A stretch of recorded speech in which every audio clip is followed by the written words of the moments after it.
Hey, oh my God. Yo, you lying, man. Hey, what's going on, everybody? Right? How is it going? Happy Tuesday. New comic book eve, I guess we could call it. Thank you for joining. So today, guys, we are officially, I know I've had a few people message me, hey, you guys don't do Xmen Spec. Hey, you guys don't talk Xmen. Well, Face, what are we talking about today? Justice League, right? Man, get out of here with Justice League. We're not talking DC. We are officially and finally talking Xmen. I think it's going to be a great show. Xmen, if you guys don't know, obviously it's a big run, a lot of first appearances, things like that. So should be a fun one.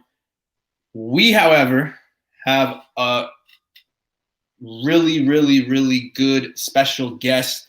One of the guys I follow, one of the guys I tune in, one of the great guys in the community. Yes, I said great, God damn it. It is no other than Jerno. What's going on, man? What's up, newbies? What's up, FaceTime? What is up, chat? Appreciate What's going on, Jerno? For having me on. Truly an honor. So yeah, just happy to be here tonight.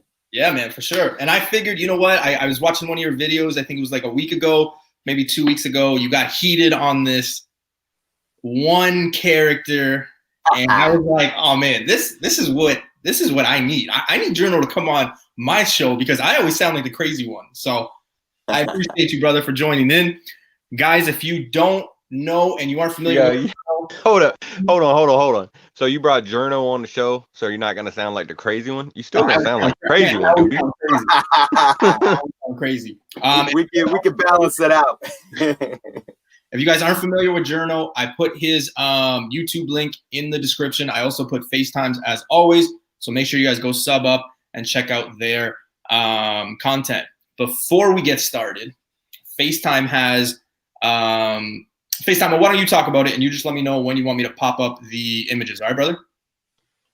Yeah, go ahead. So if you want to go ahead and bring up the first one, and we'll just go ahead and have that up there. So I got a message today from someone that he has started his own publishing company. Obviously, Monarch Publishing is the name. You can see it right there.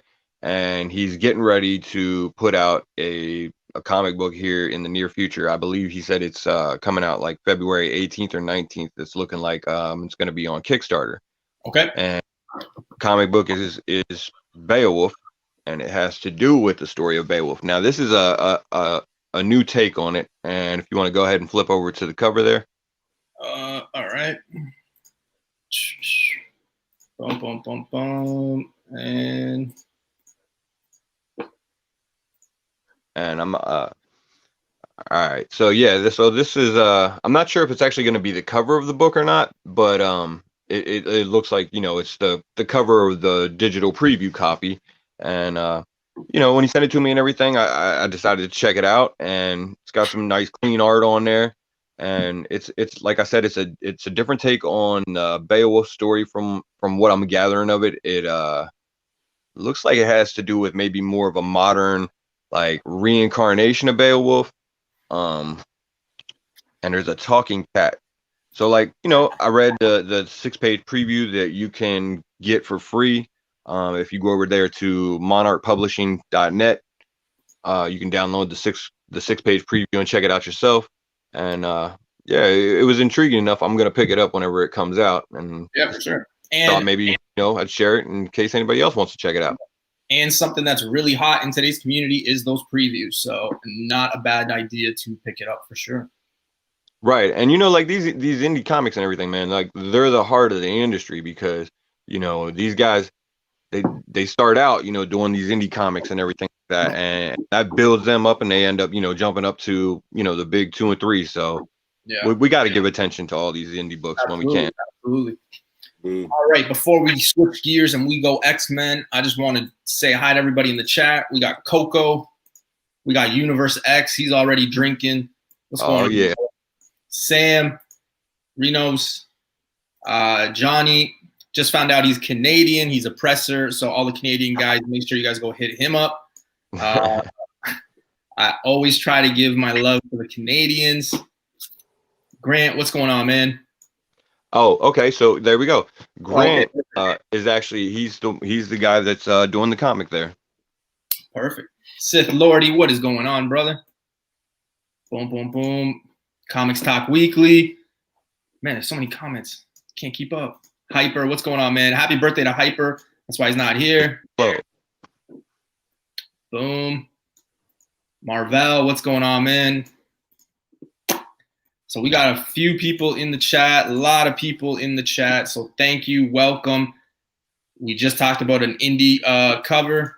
So yeah, we'll be talking about it. Face will be posting it on his Instagram as well. So you can find further information there. Gomez, what is going on, man? All right. Way too many people. If I missed anybody, I apologize. I'm sure I'll get back to you guys. Let's get started. Why are we here? We're here to talk about Xmen. Jerno, you are our guest, brother. The floor is yours. Give us a book, sir, and let's have fun with it. Yeah. Well, I mean, I just had one laying around, and it's really, really relevant, you know, because this is one book that I've been chasing after, and I'm kind of giving a sneak peek here to whoever watches my haul video that I published on Thursday, because I unboxed this today. Published a video on Thursday, but this is a book. Look, talk about all the elements of what makes a book hot, what makes a book key, and whatnot. And obviously, when you think of X-Men keys, especially Silver Age or even Bronze Age keys, these are books that, you know, when you look at the market, can easily gain value over time. But we know what's going on. We know the X-Men are going to be showing up in the MCU. We know that this is going to be crazy. I think when it comes to the key books, when we start getting some announcements, there's going to be some things that I don't think we really have seen before with some of these books. That's how big it's going to be. Yeah. So here's the book here. Great cover. Just I love the character, and I want to see this character in the MCU as an X-Men as soon as possible. And that's Polaris. So here's X-Men 50, second appearance, first cover. That's a good one. That is a good one, man. I don't have it on my list. Really nice. It needs I'm going to press and clean it. It's definitely a fine plus looking copy, but I think I can clean it up. I got this from Monster Comic Shop. Big shout out to Monster Comic Shop on Instagram, guys. If you aren't following Monster Comic Shop, check him out. Give him a follow. I believe he's on eBay as well, but it's nothing that he posted. I hit him up in his inbox. It was like, hey, do you have this? Do you have this? Do you have this? And he was, pulling stuff out, showing me. And really good dude, really, really reasonable prices, and just a great customer service. And how much finally have that one? How much would you say that book goes for right now? Like if people are looking for it and say raw compared to say CGC, do you have those numbers offhand? Yeah, I mean, you're probably not gonna find a decent copy of that book for under $100. I mean, I said this in my video too, but a little story. I actually bid on one on eBay, and it was a lower grade. And for those that know me, it's like, look, I'm not, Hasa Diddy when it comes to high grades. Like I like to budget my money, and if I could get a decent presentable book and a lower grade, I'm all for it. But this is a smart man right here, people. I am all about, look, anytime I look at something on eBay or the Mercari app, I am looking at pictures. I'm zooming in. I'm like, and if there's no pictures out of the bag, I'm contacting the seller. Can I get pictures out of the bag and so forth? There was a ton of pictures of this book, and I put a bid on it. And the bid was only like $52, $53. And I knew it was a lower grade, but the next day I went back and I missed that there was like some blacking around the bottom staple. And I'm like, oh man, I was like, rust migration. And that's one thing that I cannot stand on books in my collection is rust. So I messaged the seller. I'm like, yo, is that rust on the bottom staple? And if it is, if I win this, do you take returns? And he was totally cool. Like, look, I won.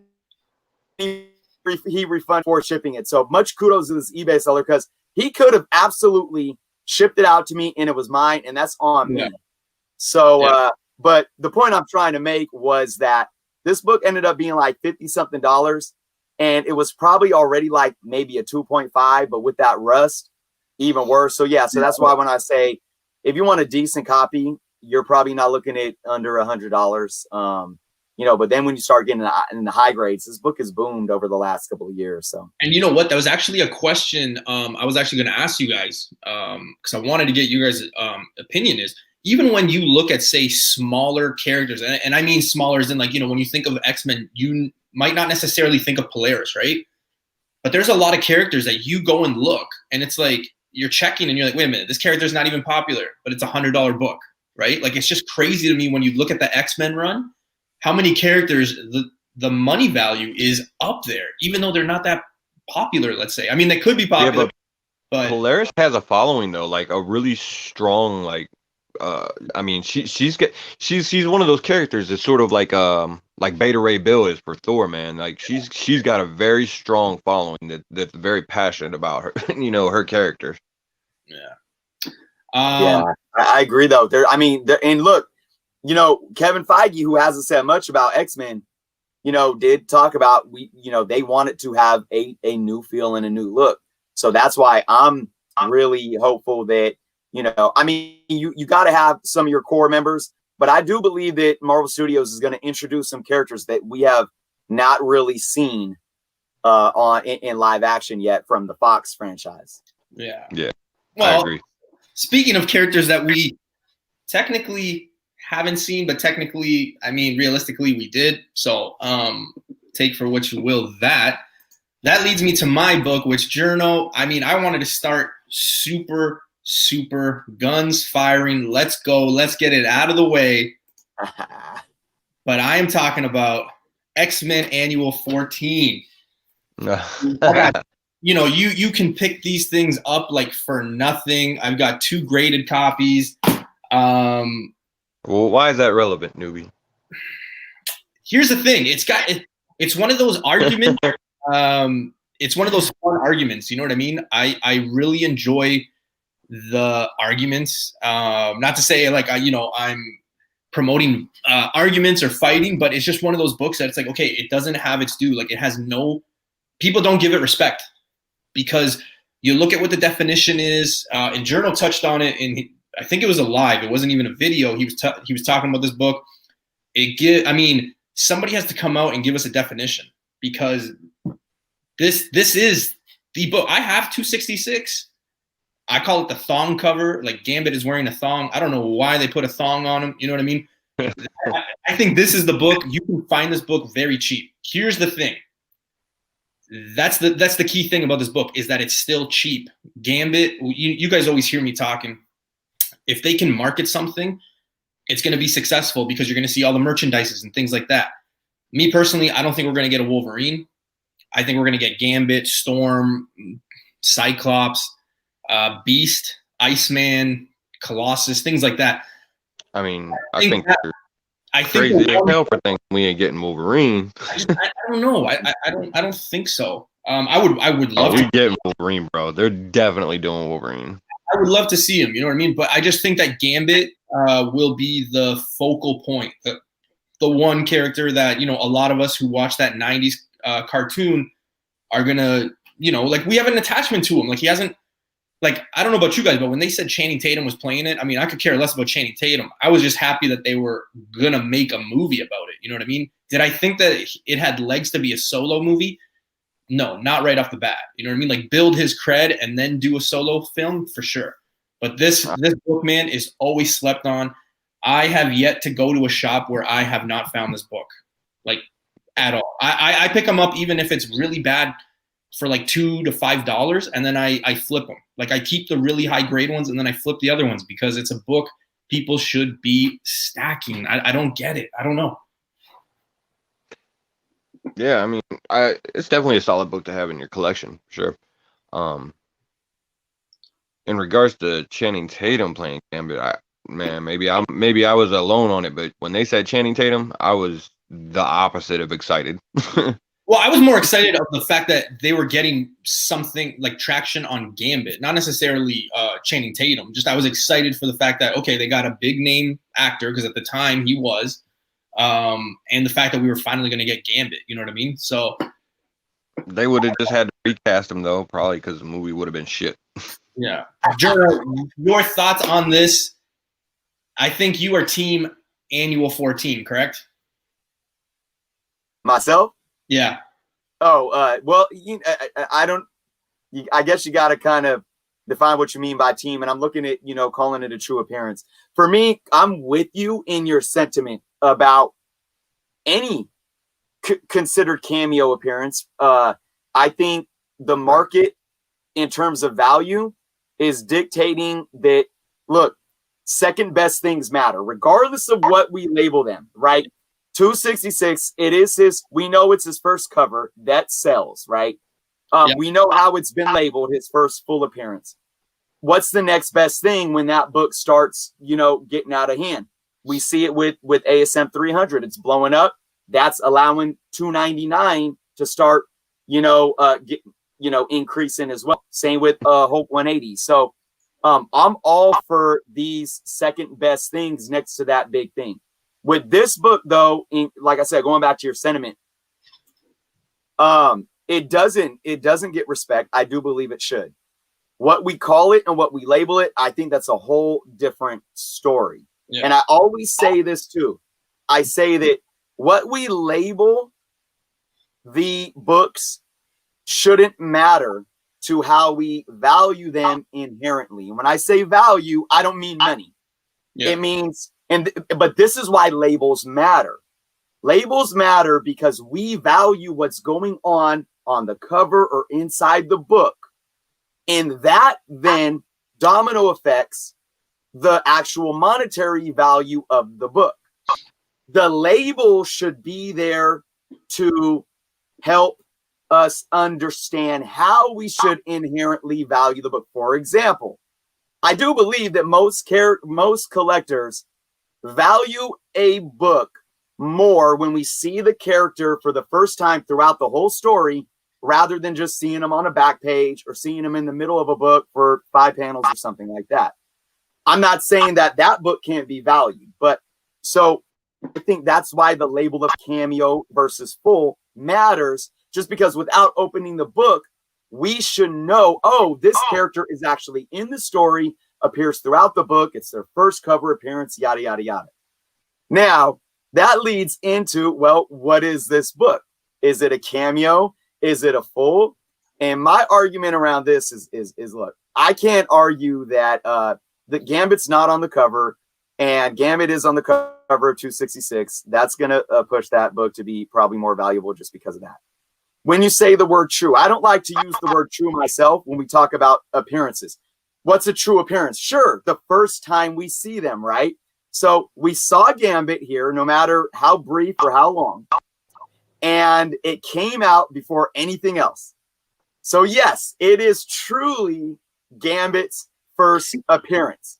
Yeah. But where we go after that, that's where the waters get muddied, and how we define it. And but look, I have 2 copies of this book. I have a newsstand and a direct. Both are either 9.6 or 9.8. And I picked them up for pretty cheap some years ago, though. And I do believe that this book is going, regardless of what you want to label it, this book is going to keep growing in value. And I think when we start seeing 2 things, when we get that Gambit live action, I'm gonna 266 over the last year has already, in those high grades, already at least 50 to 75% increase in value over the last year alone. If we got an announcement from Marvel Studios tomorrow that Gambit is going to be in the MCU at some point, the fair market value of those 9.8, 9.6, 9.4 ASM 26, Uncanny Xmen 266, I believe are going to double overnight. Yeah. What's that going to do to this book? It's going to start. Now, I'm not going to make an estimate on what Annual 14 is going to do, but it's definitely going to impact this book.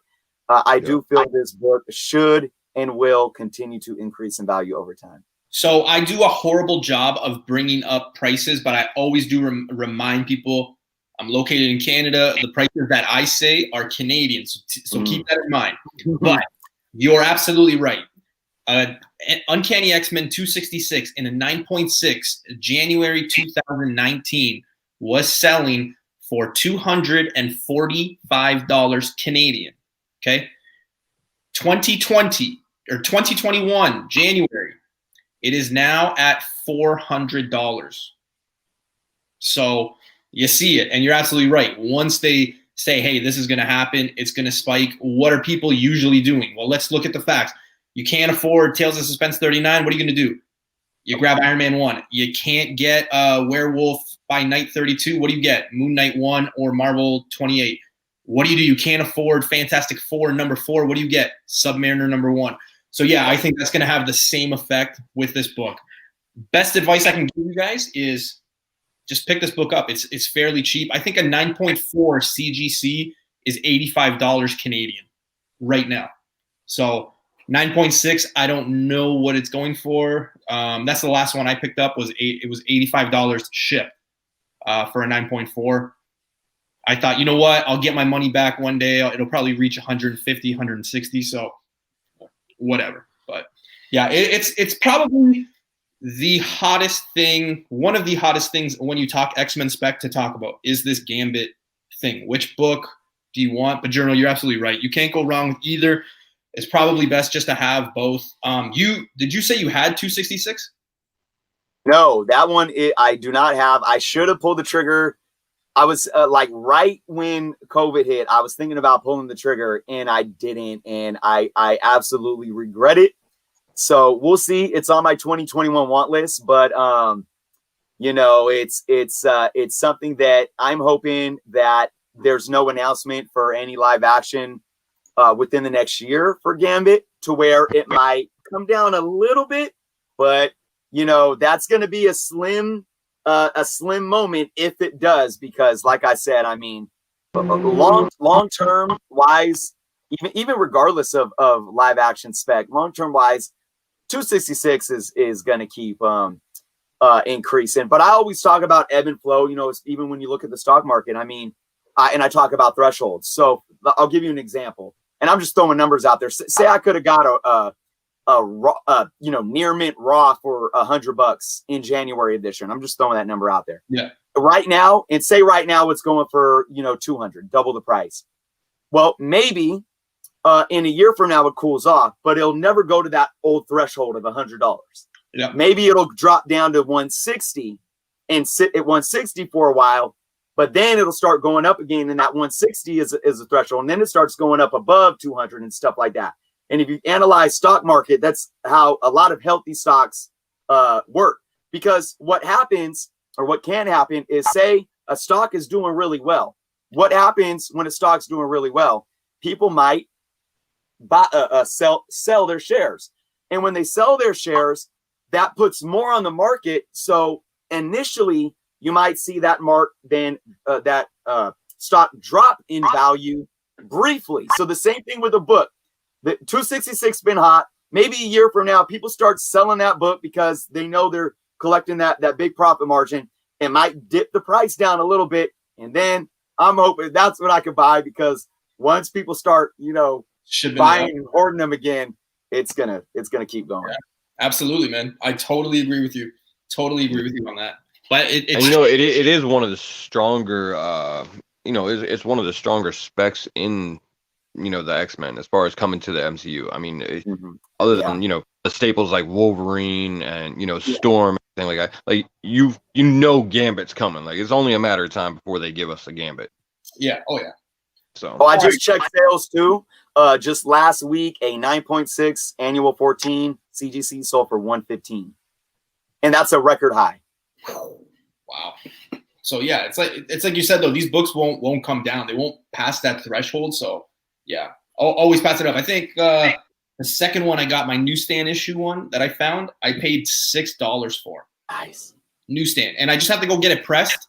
And the guy at the shop said, yeah, this is probably like a 9.2, 9.6, depending on what we can do with it. I was like, dope. For $6. You found that shit in the bin, right? Yeah. Nice. So it's like, you can't go wrong with that. Especially when you see it for under $10, you can't go wrong with it. Right. All right, Face, you are up, sir. Your first book. Okay, so the first ones that I want to talk about, it's actually 2 books. It's actually part of a mini series. Long Shot number 1 and Long Shot number 3. And to be honest, yeah, it's probably a long shot that these characters actually end up showing up in the MCU. But the reason why I kind of like them on an outside chance is because it's almost tailor made for a Disney Plus series. The whole premise of Long Shot and Mojo and the Mojo verse and everything just fits like some kind of a reality show type series that they might put on there. You know, obviously it'd be a fictional reality show based off a Long Shot, but like the structure of you know how they would be brought into the Marvel universe is already coming. You know, we know that they're bringing it in with WandaVision and Doctor Strange and everything like that. So it's probably only a matter of time before we get some of the mutants that are, you know, like sort of alt reality mutants like Long Shot and Shatterstar and everything like that. So I like Long Shot and Mojo. If you go to the next picture, that's actually Long Shot number 3. That's the first appearance of Mojo. Hold on. Dun, dun, dun, dun. And Face, what are the books going for right now? You know what? They're actually not too expensive. You know, probably about $10 to $20 for number 1, and which is the first appearance of Long Shot and Spiral, and I think it's like about $10 for Long Shot number 3. That's the first appearance of Mojo. So, you know, they're really pretty affordable. You could probably find them in some bins, to be honest. I mean, Long Shot has had some intermittent spikes in popularity, but nothing huge. So, and I always say, yeah, it's definitely a character that I could see showing up on a Disney Plus series. You know. Yeah, and I always say, if you can find a book for $5-10, I mean, how many times do we just spend $5-10 a week on just something stupid? You know what I mean? Right. Or you're getting a drink and you buy 2, or you get a chocolate bar, you get 2, or, you know, just whatever the case may be. You just pull back on one of those things there. Boom, you got the book, right? So yeah, it's always not a bad thing. Any spec under $10, I don't think is a bad thing. I mean, obviously, if the character is like Carpet Man or something like that, okay, you know, hold on. I mean, you know, if it is a character that, you know, like if I came across an Xmen Annual 14, or if I came across, I'm just thinking of books that I see from time to time, you know, Sinister, Mr. Sinister, things like that, for under $10, it's a grab for me. It's honestly a grab. You find Sinister for under $10? That damn sure better be a grab. Oh yeah. All right, man. Jerno, you are up, sir. Give us another book. Man, I mean, you guys just touched on a few, but I'm going to talk about one that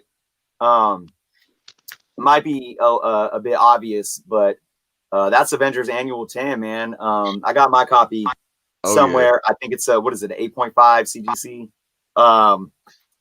Look, Rogue, and I've actually have been specking on all the Rogue. Like I got Rogue's like 3rd appearance in Rom, and her 4th appearance in the Dazzler series. Just all the early Rogue appearances. I think, first off, I think Rogue wasn't done justice in the Fox franchise, and I'm not hating on you know, from True Blood.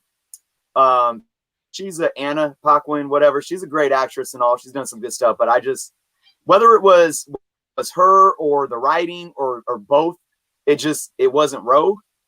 And man, we got the X-Men in the MCU with Carol Danvers. So let's do some damage and let Rogue handle business with Carol Danvers and play this out like it should, man. And I think Rogue is going to be pivotal in early on in the X-Men MCU. That's my interpretation of the situation. So yeah, anything early Rogue right now, man, I'm all in on.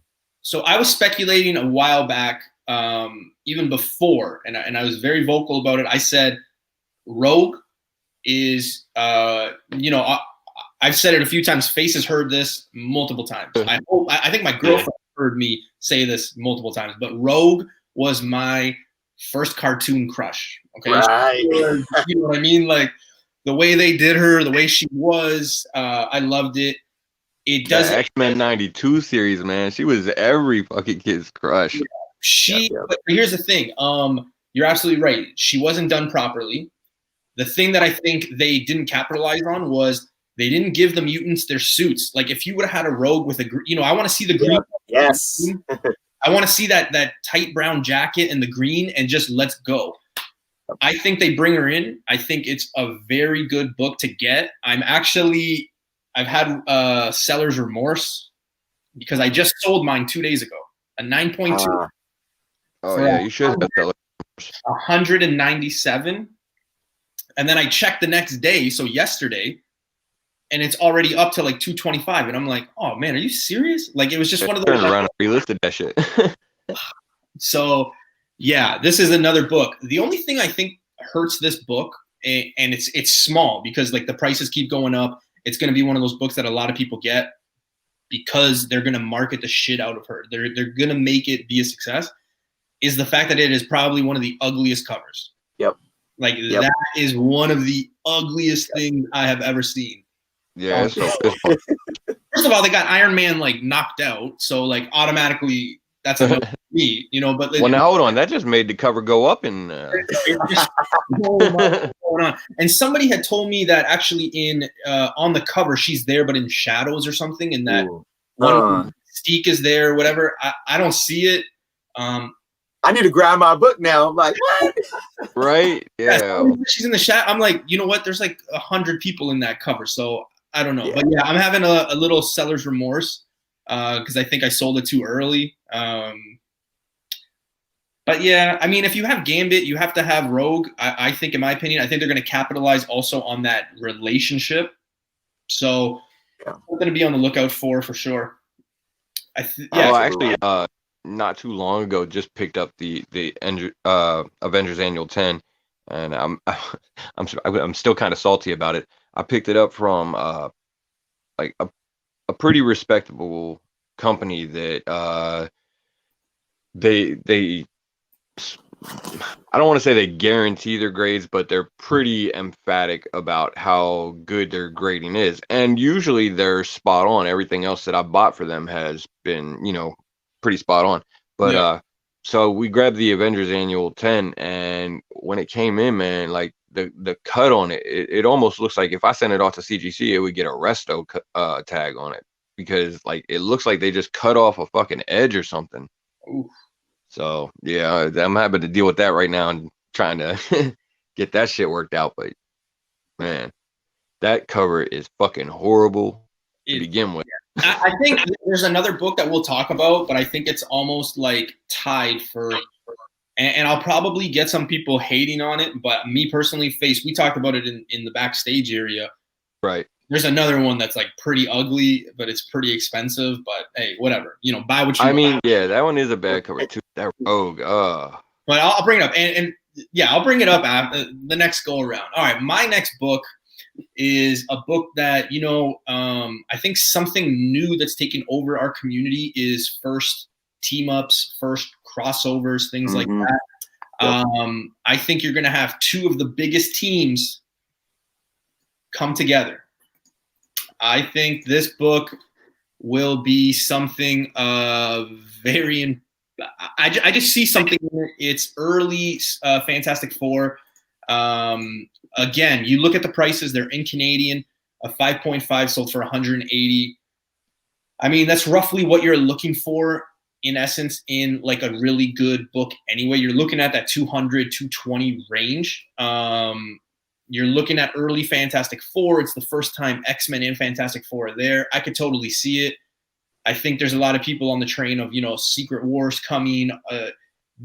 They made it work with Civil War. You know what I mean? Like I was very skeptical when they said, oh, it's going to be Secret War and Endgame. I didn't understand how they were going to put so many characters together in a 2 to 3 hour movie, but they did it. I think this happens. I think there's going to be a lot of crossovers between the characters. You have all these possibilities with the multiverse and things like this, different dimensions, blah, blah, blah. I think this happens. This is an underrated Fantastic Four book. And again, early Fantastic. It's one of those trophy ones too, because the cover is white and black covers. You guys hear me say all the time, those are trophies if you can get them in high grade. So, and in raw, I mean, $80 for a raw copy, it's not that bad. I think it's gone up as well in the past, I think like 2 months. This book has gone up seen a little spike. So For sure. but That is, I like that cover. I do like that cover. and you have the Xmen in that old school like blue and yellow suits as well. Yeah. Not like just the so yeah, like Archangel and all that. Like, yeah, I don't know, man. I start looking. And Face, you've heard me say this. This is the time where you want to start looking at things that maybe weren't announced on Disney Plus, on the Disney Investor Day. I think everybody's still hung up on that. And this is where other people are like, okay, you know what? I'm going to look to what's next. Yeah. And I think, they didn't announce anything Xmen. They said Fantastic Four was coming. In what capacity, we don't know yet, but it's coming. I don't think they do 3 different style of Fantastic Four and do Doctor Doom. I think they're going to do multiple things. So this is not out of the realm. Mutants coming, things like that. It's a book to be on the lookout for sure. Yeah, I could definitely see them doing a crossover with Fantastic Four at some point. They'll probably do it with all their franchises if they can do it and it makes sense to put a movie out there. It's going to make them $2 billion. So Yeah, I don't.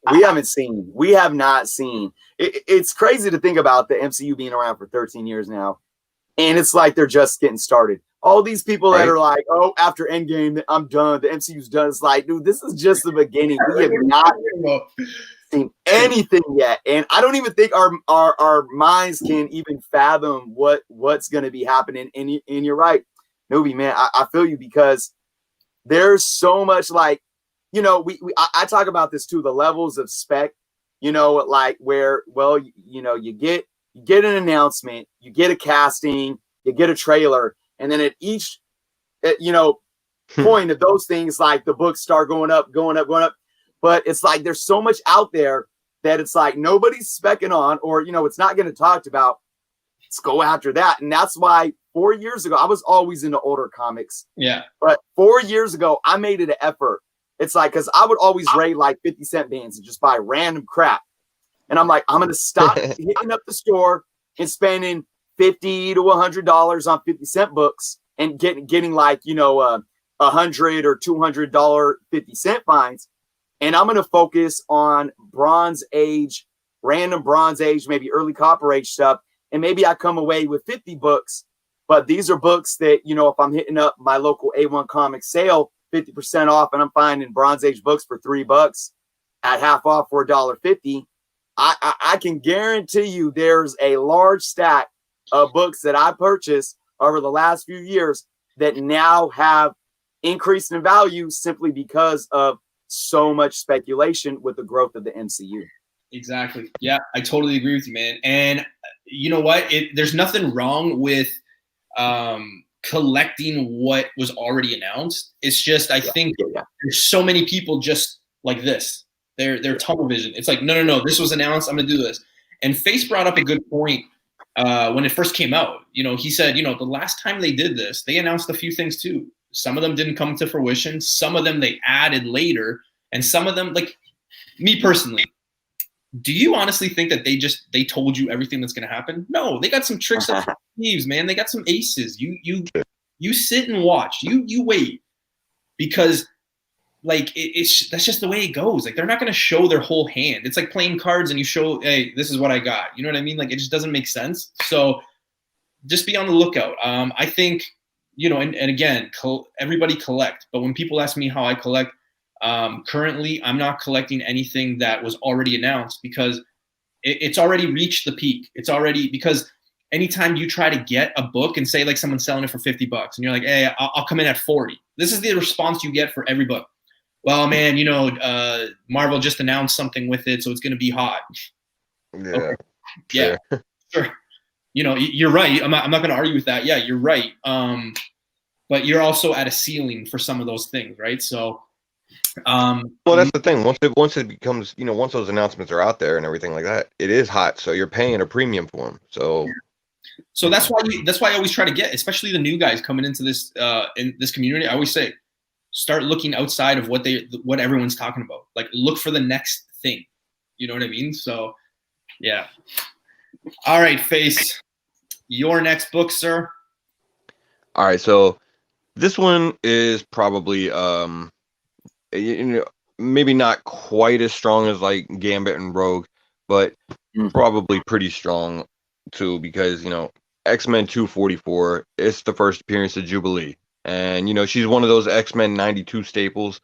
And I really believe that when we get the X-Men, they're gonna go somewhere along those lines. Like you're gonna look at like the X-Men's gonna look very much like what it probably did in the X-Men 92 cartoon, because they're fan favorites, you know.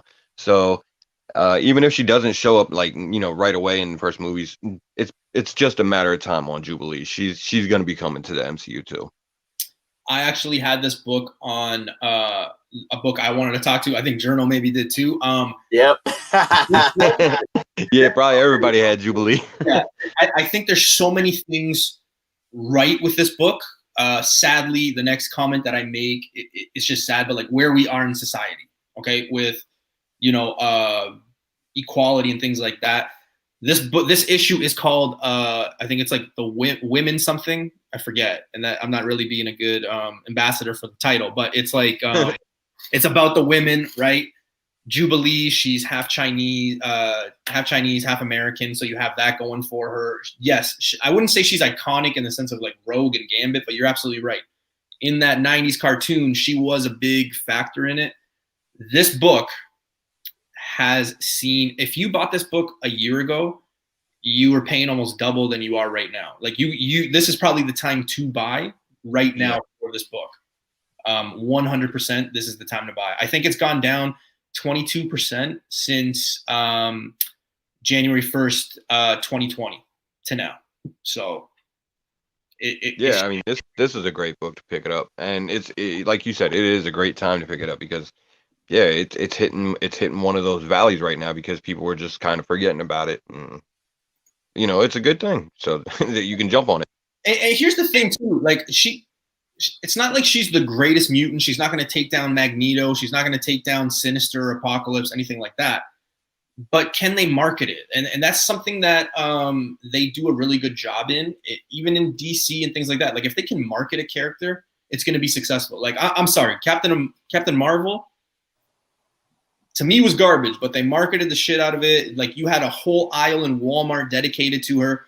I think even when first Guardians of the Galaxy came out, right? Like a lot of people were like, what? You know, and then they made it marketable. They made it funny. They dedicated an aisle at Walmart to everything you can get: socks, underwear, cup. You know, that stuff goes a long way. With Shang-Chi coming and things like that, different, you know, cultures. I think this one is really good for where we are right now in society.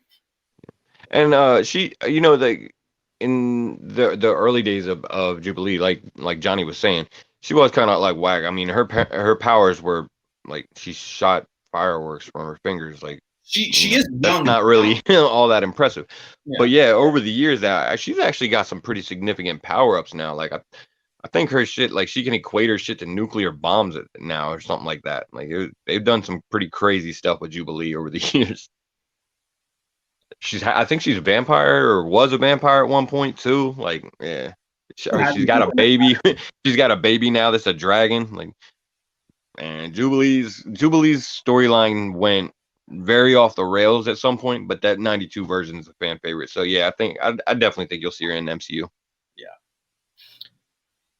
Jerno, 9.6 just went on New Year's Day, just went for $89. So that book is still extremely affordable, man. And I was just gonna ask you if you had a copy. I think you have a copy, do you not?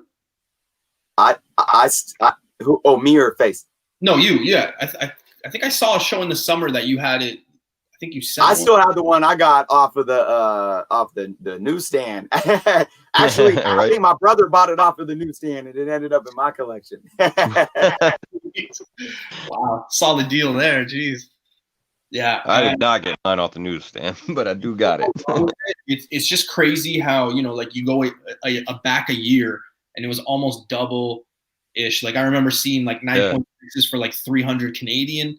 Now I'm seeing 9.6s for like barely 200, right? So again, this is a really good time. if you're jumping on that wagon to get it for sure, 100%. All right, Jerno, give us a book, brother.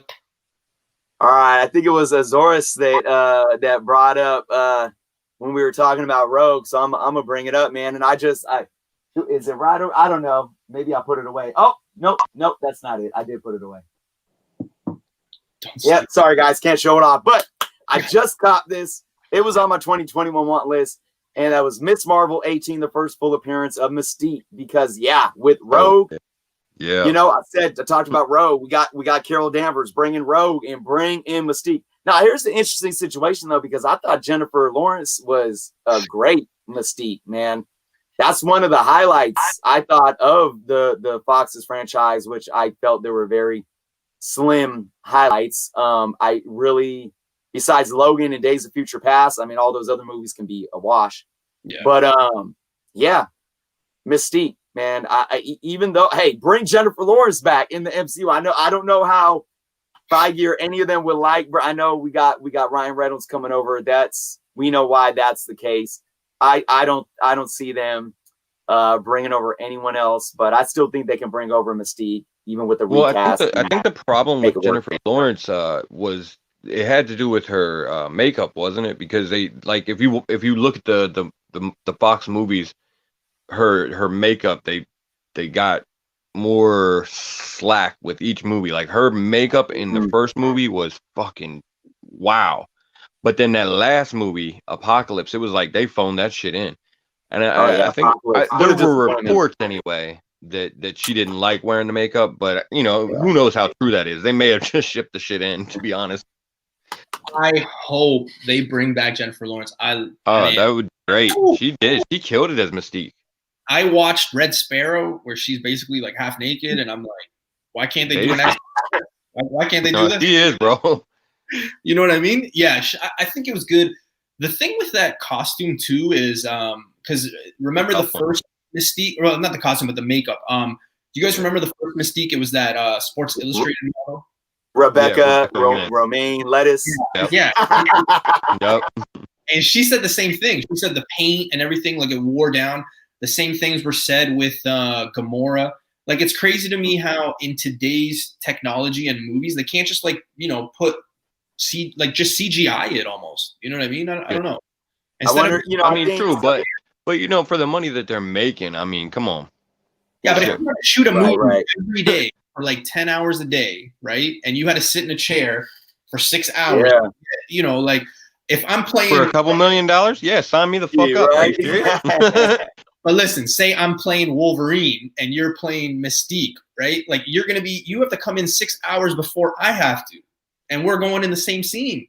You know what I mean? Like that's just where I might be salty that I gotta come in a couple hours earlier or whatever, but I'm still gonna sit my ass in that fucking chair for them millions, bro. I'm a face, man. It's like, do we understand? I don't know if we know the contracts and if that type of stuff, you get that's stipulated in the contract. So, that could be a thing. I also think, it's like the overdoing the CGI sometimes, and even that's one critical thing that we hear about Marvel now, where, almost everything they touch is gold. It's like, we do like certain scenes where Iron Man's suit is like CGI, and why it doesn't need to be, so right. I don't know. I think really like you look at Drax and Gamora and how they do that, it looks pure and real to the eye, and I wouldn't want something so extremely, computer graphic made up to where it takes the realism, away from it. Yeah, and I agree. I do think it's a matter of time though before they find the right actresses is gonna just go ahead and be willing to sit there through that shit and crush the role. Yeah, I personally think they're going to just face. You've heard me say this too. I think the only one that stays from the cast is probably the girl that plays Storm. I just have a feeling she did really good. She's young enough. I didn't really. I could see him keeping her. Like she was pretty good as a young Storm. Yeah, the Cyclops was way too young. Jean Grey. I don't think she hit. To be honest, I didn't even see that Dark Phoenix movie. You know what though? I don't want to blame that shit on the actors or anything, because that was just a fucking horribly scripted movie. Yep. There was just so much shit bad with that movie. Like what they did to Apocalypse was a fucking travesty. Yep. You know, Yeah. Oh man. That. Yeah. Look, hey, to Face's point, Oscar freaking Isaac, man, and they ruined it. Yeah, You got Oscar exactly. Isaac, and you ruin it. How? Yeah. Right. Yeah. I think Favreau prefers as many physical effects now after the Mandal. Yeah. Right. So, Jerno, I want to ask you a question. I think Rogue shows up in Captain Marvel 2. Do you think Mystique shows up at all in Captain Marvel 2? Man, oh, wow, this is kind of this is a bit loaded question here. I've heard a few people say I think Mystique's going to be. Well, well, first, so I got it. So the hypothetical is that Rogue is there. Yeah. Because I don't know. I don't know if Rogue's. I don't know if I think Rogue's going to show up in Captain Marvel 2. I think it would be great. Obviously, well, here's the thing: we do have so much before Captain Marvel 2 that we don't know about that's going to happen that could really put Rogue in that film. So right. I'm with you there. I would love to see that. I guess I would say if Rogue is in it, I do feel like they can introduce Mystique, at least in a very minor role, to add to the, because yeah, I mean, that's the three there. You need Mystique, you need Rogue, and you need Carol. And you know, so yeah, I mean, I think that could work. And I think if Feige is, you know, behind it, it's gonna work. In Feige we trust, right? Yep. Before we get off this topic, this is where I'm gonna leave you.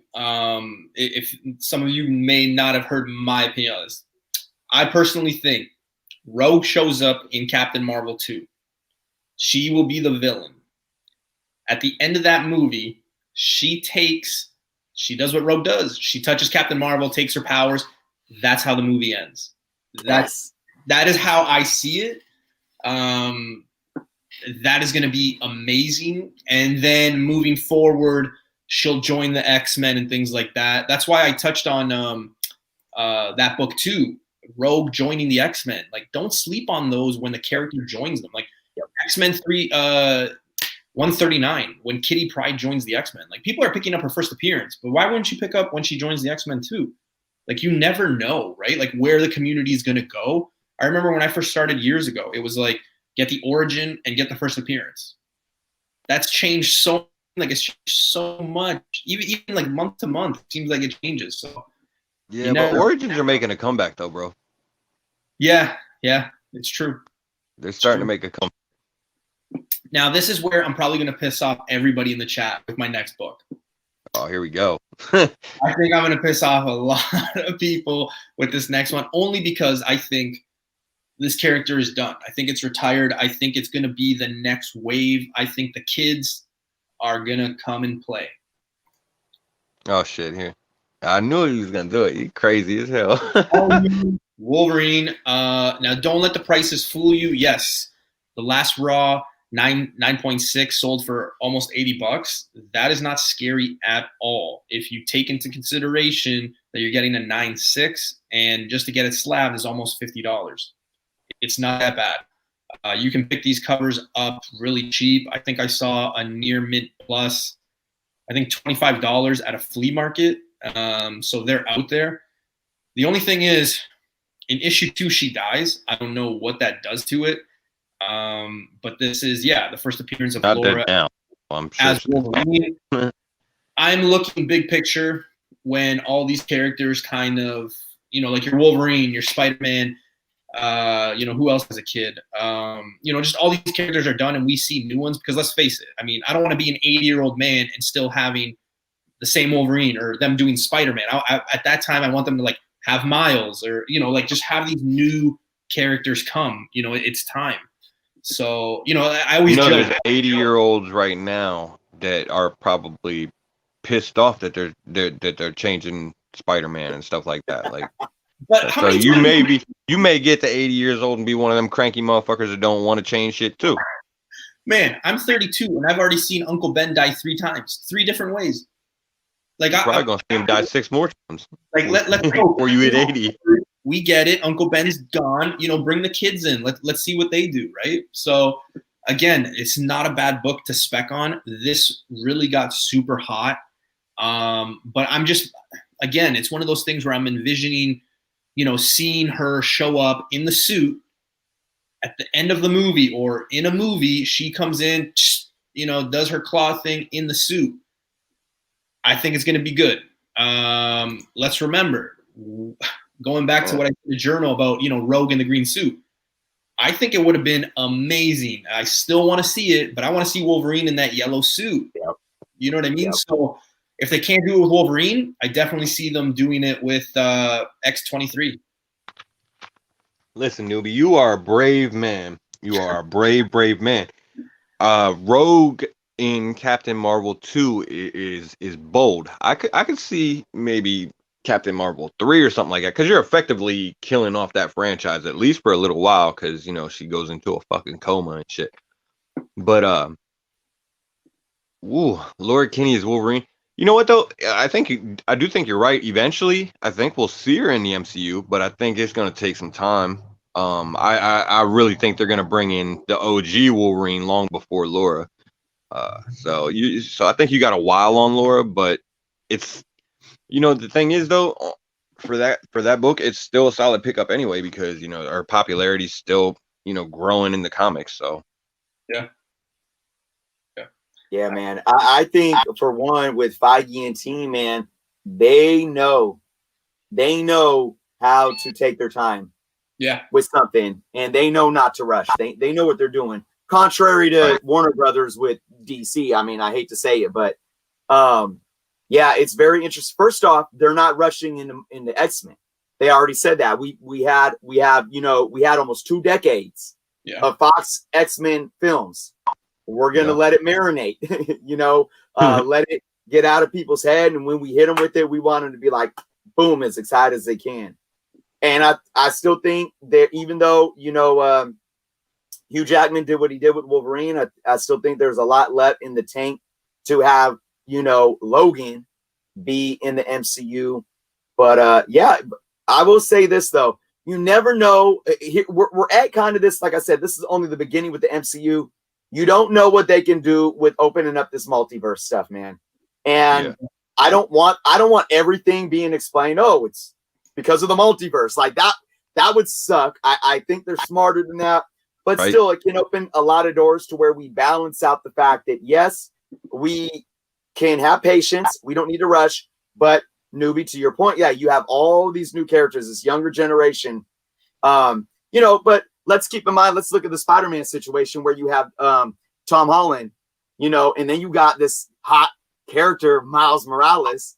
You know, you still want Tom Holland Spider-Man to play this role for like at least a decade, you know. So I know they're thinking of that. You know, you got the RDJs as the Iron Mans doing their decade-long stint. You got the Chris Evans, you know, Scarlett Johansson's, and then you bring in these new characters. So it'll happen. But yeah, we'll see, man. Yeah, and I think you also have to remember too, like it's 2 to 3 years in between movies as well, right? And I spoke about this on our last show. Is, you know, some people forget the last movie we saw was Endgame, and they came out shortly after and said, "Hey, 2 years. There's nothing coming out for 2 years. The next thing that comes out is the shows, but we're taking a break." Remember? I mean, probably they didn't say take a break, but it was just intended as like, "Hey, there's not going to be." For 2 years. Yeah, that wasn't entirely intentional though, because remember we were already supposed to get Black Widow, but it just kept getting pushed back because of COVID and shit. So. Yeah, so with COVID, we're going on 3.5 years, almost 4 now, right? Yeah, it's going to be a bit. You're right, but we also have to remember, you know, like these movies weren't pumped out every year or every 10 months. They was pumped out 2.5 years, and sometimes they were pushed back depending on, you know, some circumstances with contracts not being renewed, or you know, an actor leaves, or, you know, God forbid, like what happened with, and I don't want to bring, you know, any grief here, but I mean, I think the whole Black Panther thing really set them back as well with some of the things where they had to adjust, right? Because they had a vision that they were going with him. They had a vision of him being on different teams and things like that. So I think that's also going to play a bigger role moving forward as well. So something to just keep an eye out, right? Yeah, that's something interesting.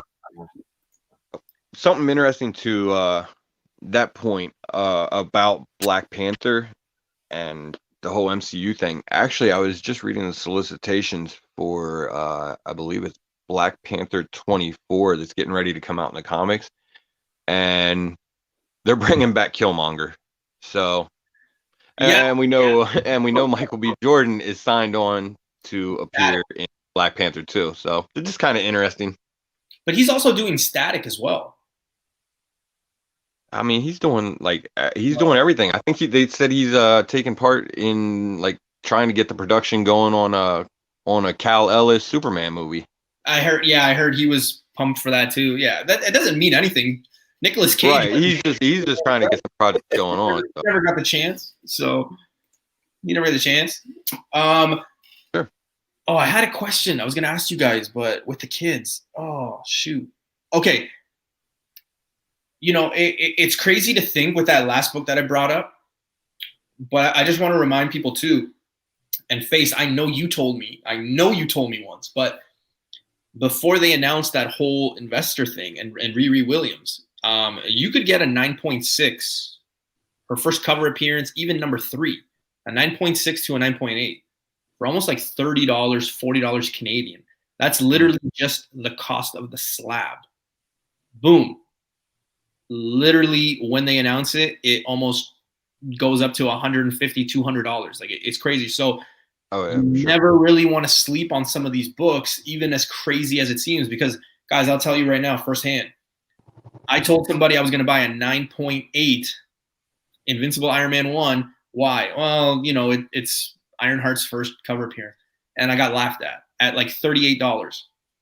Only a month later, it's $200. You know what I mean? So just like keep that in mind as well, right? Sometimes you just got to go with your gut. So yeah, never let anyone steer you away from getting what you want to get, man. I mean, you got to be conscious of, I always say this, be conscious of why you want it, if you're going to enjoy it, and if you're willing to take the risk, man. But look, if that book means something to you for $30 and you're willing to take that risk, don't let anyone, take that away from you. And we are going to see the younger generations of these characters eventually. It's just a matter of how long it's going to be before they start bringing them in.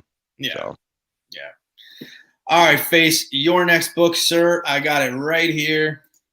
All right. So this one's another one that's a two-parter.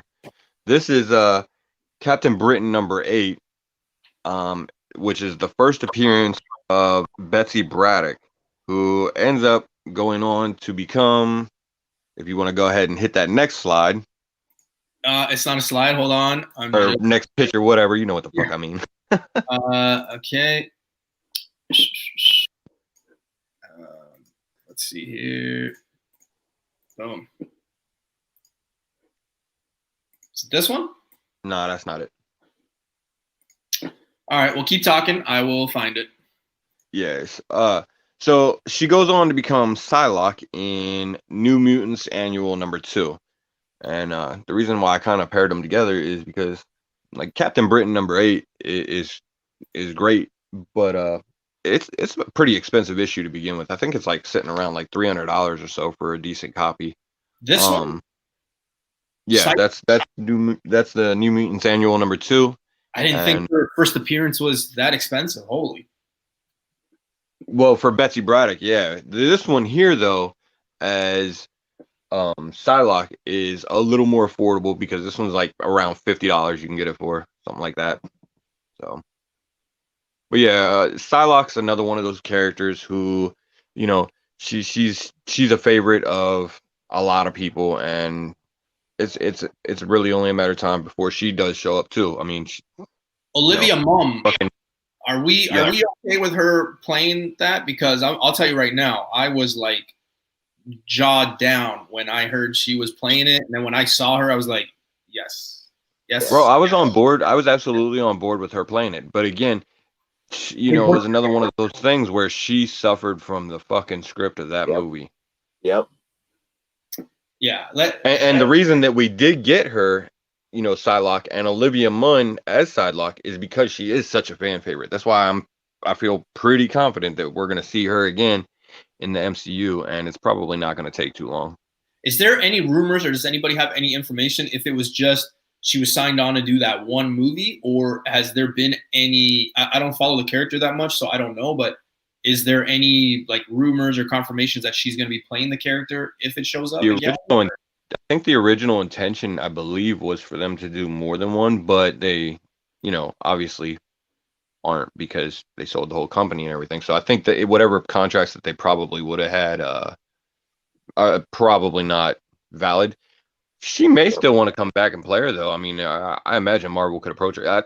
She came out afterward, and I think she made some statements on, the how the production of the movie went and how she kind of like, I guess she had some disagreements with the direction that they wanted her character to go and everything like that. She wanted it to be apparently more in line with the comics. Who would, but so when you hear stuff like that, I mean, it shows a passion for the character. So she may want to come back and do it again. Yeah, it's going to be interesting. I like her being the character. But yeah, I mean, that movie, as much as people joke about Green Lantern, I mean, you can put that movie in that category too. Like, it's just like, I think a lot of them just want to be. No, that movie was worse than Green Lantern, man. Green Lantern had some good points. Mark Strong was fucking killing it as Sinestro. I think I agree with that one. I was so disappointed in Apocalypse, man. Well, because I agree with Olivia Munn too. Yeah, she's older now, though. Yeah, it's been what? It's been what? 6.5 years since that, or 7 years since that movie came out. But 15, right? Yeah, I mean, she can do it. Look, I mean, Psylocke was always older in the comics as well, So I don't see any problem with her at her age still being able to come on and play the character. She looked absolutely amazing. Psylocke is my favorite X-Men, by the way. You were talking about Rogue being your first crush. That was bad, Jerno. Oh, what's that? That took her off your list. My bad. Oh yeah. I saw as soon as I said it too. I saw as soon as I said it. I was like, oh, he had her on the list too. Yep. So, but no, that's just it goes to show, man. Like, Psylocke is something, man. And I don't have Captain Britain number 8. I got what, her first cover appearance, Captain Britain 11. Yeah, I think it is 11. So I got that one. And then I got my annual 2 that I'm probably going to send off to CGC this year, man. But nice. Yeah, man, Psylocke is something else. I remember, because I used to, I draw, and I remember being 8 years old, 9 years old, drawing Psylocke, from the comic books and from Jim Lee, with Jim Lee's rendition. So yeah, man, I really hope they Feige brings on Psylocke sooner than later. Yeah, I'm with you on that, man. Psylocke, she's one they gotta have, man. Like, her story is so out there and fucking interesting. Like, all right, Jerno, you're up, brother. Give us a book. Well, I was gonna pick annual 2, New Mutants annual 2. But let's see, man. You guys, now you got me. Let's see. There's so many though, guys. Let's talk about X-Men 28, Uncanny X-Men 28, first appearance of Banshee. I think that one is a bit undervalued still too, man. I mean, again, not really holding any weight if Banshee's gonna show up in the MCU or whatnot, but anytime you could get a Silver Age first appearance, because what I just bought mine, which was the decent mid-grade. What did I get it for? Like $22? Last year. So anytime you could get a first appearance in a Silver Age book in a decent grade, man. So I would be on. I'm actually doing that right now. After I found that one, I'm on the lookout for all these Silver Age first appearances of X-Men, regardless of movie hype. Yeah. I mean, they're affordable. They're everywhere. You'll be surprised at where you can find some too, which is like the beauty of it, right? I always say you know, you think about Fantastic Four, Avengers, X-Men, maybe even throw in Amazing Spider-Man. There's so many first appearances, so many things going on, so many iconic covers, things like that. So yeah, you just got to do, you know, your due diligence, look at covers, you know, take the time to go through a bin. You know what I mean? Like, I know I've been down in collections and I'm like, and I'm thinking, oh man, I got like 10 of these to go, but you know, you never know. You never know. Right. You know how I said that maybe people would put me on a cross for that Wolverine comment? Oh, here you go. I think I'm probably gonna get some heat on this next book too. And you guys are probably gonna be like, newbie, what the hell are you talking about? If you pull out Scout. Oh no. I'm with you on this. Oh yeah, I'm with you on that for sure. And I'm telling you guys right now, you could find this book like $5-10, like all day. Here's why I think everybody is, as soon as they said, hey, Deadpool is coming to the MCU, everyone's like, oh yeah, he's gonna be an X-Men. Oh, he's gonna do this, he's gonna do that. Yeah, I don't see it that way. I think he does like cameos, but I think he's gonna be X-Force and things like that. That will drive the book up. I know it's not Deadpool's first appearance, but it is the team. Cable's in charge of it, things like that. Josh Brolin is signed on to do it. I think he signed like a 3-year deal. I don't know if it's 3 years from the day he signs it or 3 films. But yeah, definitely a book I would be on the lookout for. It is literally like I said, $5-10 on a good day. You can find it in shops all day. I remember I came across literally books like this, just going through them, and I'm like, holy crap, how many copies? Yeah, they still sell. So just keep that in mind. When you're talking price and super cheap, this is one of them. Your upside is very big. And those books really just kind of like, they just kind of went up to hit the $5 mark. Like most of that shit was fucking giveaway books, you know, for the longest time. Yeah. Because there was just a shit ton of copies of them out there for one thing, you know. But I do think a lot of people sleep on X-Force, man. Yeah. It's just something. It's so cheap too to pick that one up, and you know. Yeah.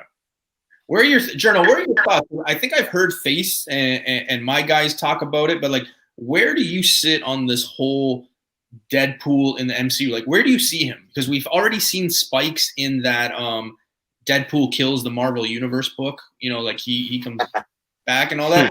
Where do you see he fits best?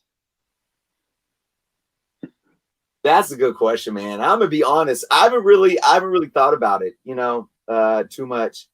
But I don't know. It's I really feel like to one part of me believes that we're gonna see 2 different Deadpools, you know, and meaning Deadpool is going to be a part of the MCU. We're going to see him team up with Spider-Man. We're going to see him, you know, like harass the Avengers in an Avengers film or something like that. But it's going to be PG-13 Deadpool. And then we're going to see Ryan Reynolds in his element in his Deadpool movies. So that's what I mean by the 2 different Deadpools. And I think if anybody can do it, it's Marvel Studios. I really don't see it though, to where he's going to impact the, you know, the bigger scheme of things too much. I mean, I do feel like they can change it up, tone it down, whatever, to make him be able to cross over. But I don't see it. Like, you got to really understand that, or at least in my humble opinion, Deadpool is an entity on his own still. And that's why they kept him from Fox. Yep. They know that this is going to work. They own the property now. So, and it worked. It was one of the things that worked under Fox. So we're going to keep making it work. They're not going to take too many risks, I don't think, trying to really cross him into the MCU and do something like a Deadpool kills the MCU or something like that. At least for a while. I don't know. I don't see it going crazy like that. I think they're going to do a really good job of keeping it these 2 separate things. where he kind of could cameo or come partner up in a film over here in PG-13 and still make it work. But he's just going to keep shining in his own films. But to add to that, kind of to your last book here, talking about X-Force, they can really build a team around him, Marvel Studios style, that still exists in the MCU, but be really still decent, keeping its proper distance, if that makes sense. Yeah. Because we also have Cable.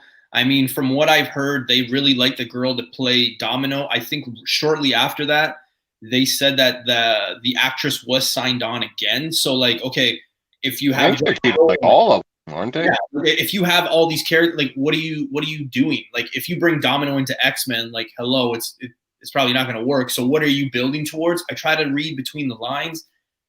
With this being a $5 to $10 book, you can't go wrong. I know a lot of people in the chat are like, who doesn't have that book? There's a lot of people, you know. It's the same thing when New Comic Book Day hits. You know, like people will talk about a book all day, all week until it comes out, and then you still have people that don't have it. So it's one of those things. You look at a book and you laugh. I just think, yeah, it's something to. I agree with Jerno. I like that opinion, to be honest with you. I think they will keep it separate. I agree. Like those people that think, and back to what Jerno said earlier, right? Like they're going to take their time with X-Men. I don't think we're going to just have, boom, all of them, here we go, stories built. I think it's going to take some time to even build the whole team. So I don't see them just bringing Deadpool and him just killing everybody and then being like, hey, what's up? Like, I just don't see it. To that point of Deadpool as well, though, the day before that announcement came out, somebody approached me and said, hey, man, I have a 9.6 New Mutants 98. It's yours, $495 Canadian. Okay? The next day, I messaged him. I was like, hey, man, you still want to do that deal? And he goes, oh no, man. I just got word that there's a movie. So I literally go on eBay, and it was literally going for like $800 Canadian now. And I'm like, man, $300 jump just like that. You know what I mean? It's crazy. And it was down. It was one of those keys that was down, right? So, fuck, man. Yeah, that's what those announcements do, though. It's crazy. Just when you thought, you know, it's one of those keys that's going down, it's back up, and it'll be up because people will still go to that point where they're like, hey man, no, Deadpool 3's coming and Deadpool is gonna be in X-Men, so yeah, I'm gonna hold on to it. And that announcement came out and your buddy was thinking, God damn, I hope Newbie loses my fucking phone number. Right. He's like, I am not trying to sell that shit for fucking $400 now. All right, Face, give us the book, brother. All right, so this is another one. He's kind of another sort of staple fan favorite type. Last one that I'm going to jump on like this. Then I'll get into some more of the interesting stuff, I guess. But X Factor number 24. This is kind of one of those books that's like I went with this one because it's my personal favorite. It's not the first appearance of Angel by any means, because you know obviously that's X-Men 1. And it's not the first appearance of Archangel either. I believe that was actually the issue before. This is the first cover appearance of Archangel. It actually holds a little bit of a higher value, just because it's a great cover, and that's why I picked it. It's one of those books, you know. It's still an early appearance. I think it's like his second actual full appearance, but him just being there on the cover like that and featured, you know, makes it more, I guess, more preferable to most people. And I'm kind of in the boat on this one. I like that cover, so this is the book that I went with for Archangel. I think it's a good book to pick up. It's not out of the realm of affordability, like, you know, $50 maybe will get you a decent copy. So have you guys? The thing is, like, you know, Archangel's one that's a little bit tougher as far as being in the MCU because he requires on a few things to happen. Mostly being Apocalypse, and that's why I feel like we will get him. It might take a while, but we will get him because I really feel like they're going to bring in Apocalypse and actually do him right. Give him the 4 horsemen, and that's where you're going to see Archangel come in. just before I continue, just because Coco actually, he's in the chat, he actually told me to check my messages. He sent me something, so I don't want to. I hope this isn't a spoiler, but he sent me a screenshot of Donny Cates' Twitter. This is not Xmen related, but he said, "Seen a lot of confusion about this, so I just wanted to clarify. Yes, Venom number 200 will be my last issue writing Venom, period, ever, period." Take that for what you will. I just wanted to put that information out there. Thank you, Coco, for letting me know.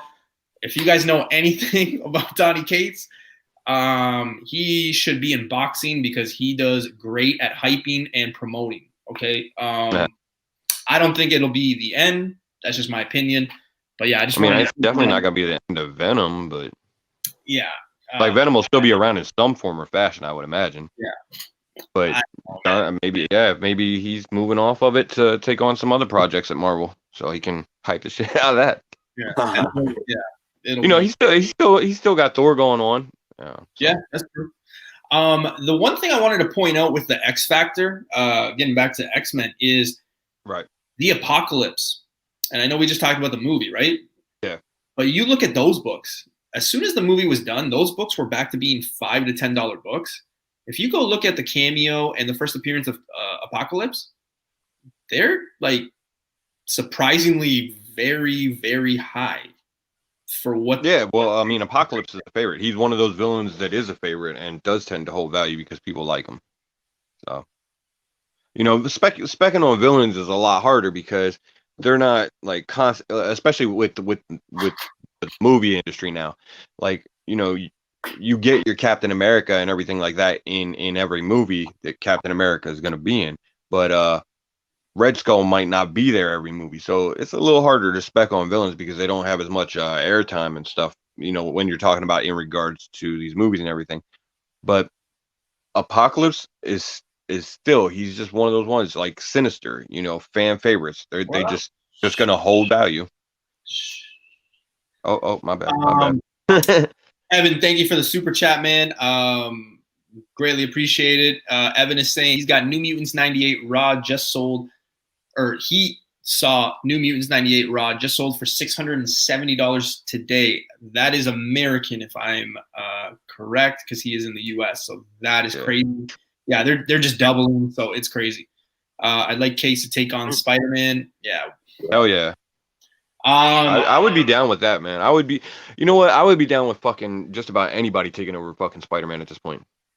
Yeah, it's getting bad.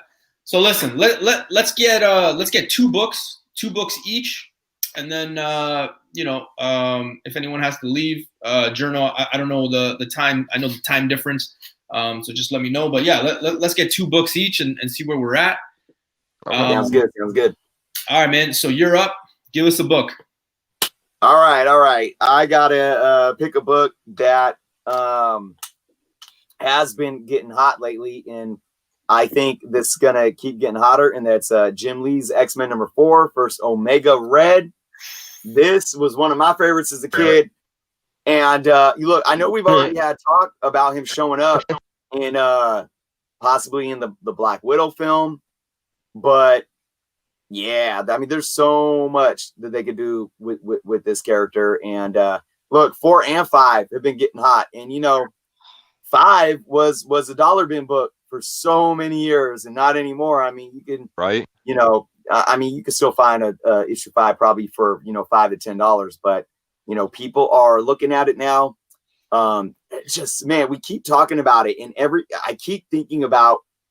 You compare this to Spider-Man, right? Spider-Man, if you look at like the Silver Age, he had new villains coming out like every issue that just ended up being iconic, right?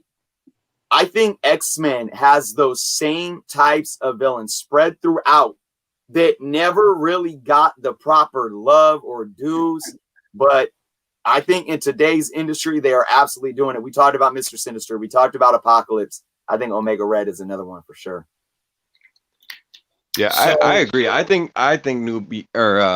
Yeah, I think Omega Red has more potential than Newbie gives him credit for. I don't, but yeah, like Newbie, I know Newbie, he believes that Omega Red is a one-off, and I think you can get a little bit more out of him, especially because he is one of those villains. It's like, he's another one that's a fan favorite villain. Like he's got a dope look, so people like him, and Marvel Kevin Feige will find a way to stretch him out if he's popular somehow. Okay, so like the chat is saying, oh, here we go again. Oh, Newbie's getting heated. You know, I've never really pursued this book. I try to kind of look at different ways. Again, it's just my opinion, right? They could do a 180 and it could be like Sinister's one and done, and then they keep Omega Red. Here's the thing. That would be shocking. Just looking at at history, at pop culture, at things like that. The US, I love you guys. I really do. You guys are our neighboring country. You guys protect us. You've given us the comedy network on a daily for the last 4 years with the president. I love you guys. Okay, I shop in your. Shots fired. No, man. But here's the thing, like with the Omega Red character. First of all, I'll say I prefer number 5. I like that cover better. I think it's a way nicer cover. The art is just unreal on that one. The Americans always love to go U.S. Russia, right? So I think that that's going to be something that they can really capitalize on. The thing is, my argument's always been, you look at the 2 books for villain-wise, right? They've already done Apocalypse. I don't think they're going to revisit Apocalypse till the new villains have arrived, right? Like, I don't think they're going to jump back into an Apocalypse. So then you look at the 2 next villains. So you look at Mr. Sinister, who's already been teased, and then you look at Omega Red, which, Jerno Face, correct me, has it been confirmed he's coming?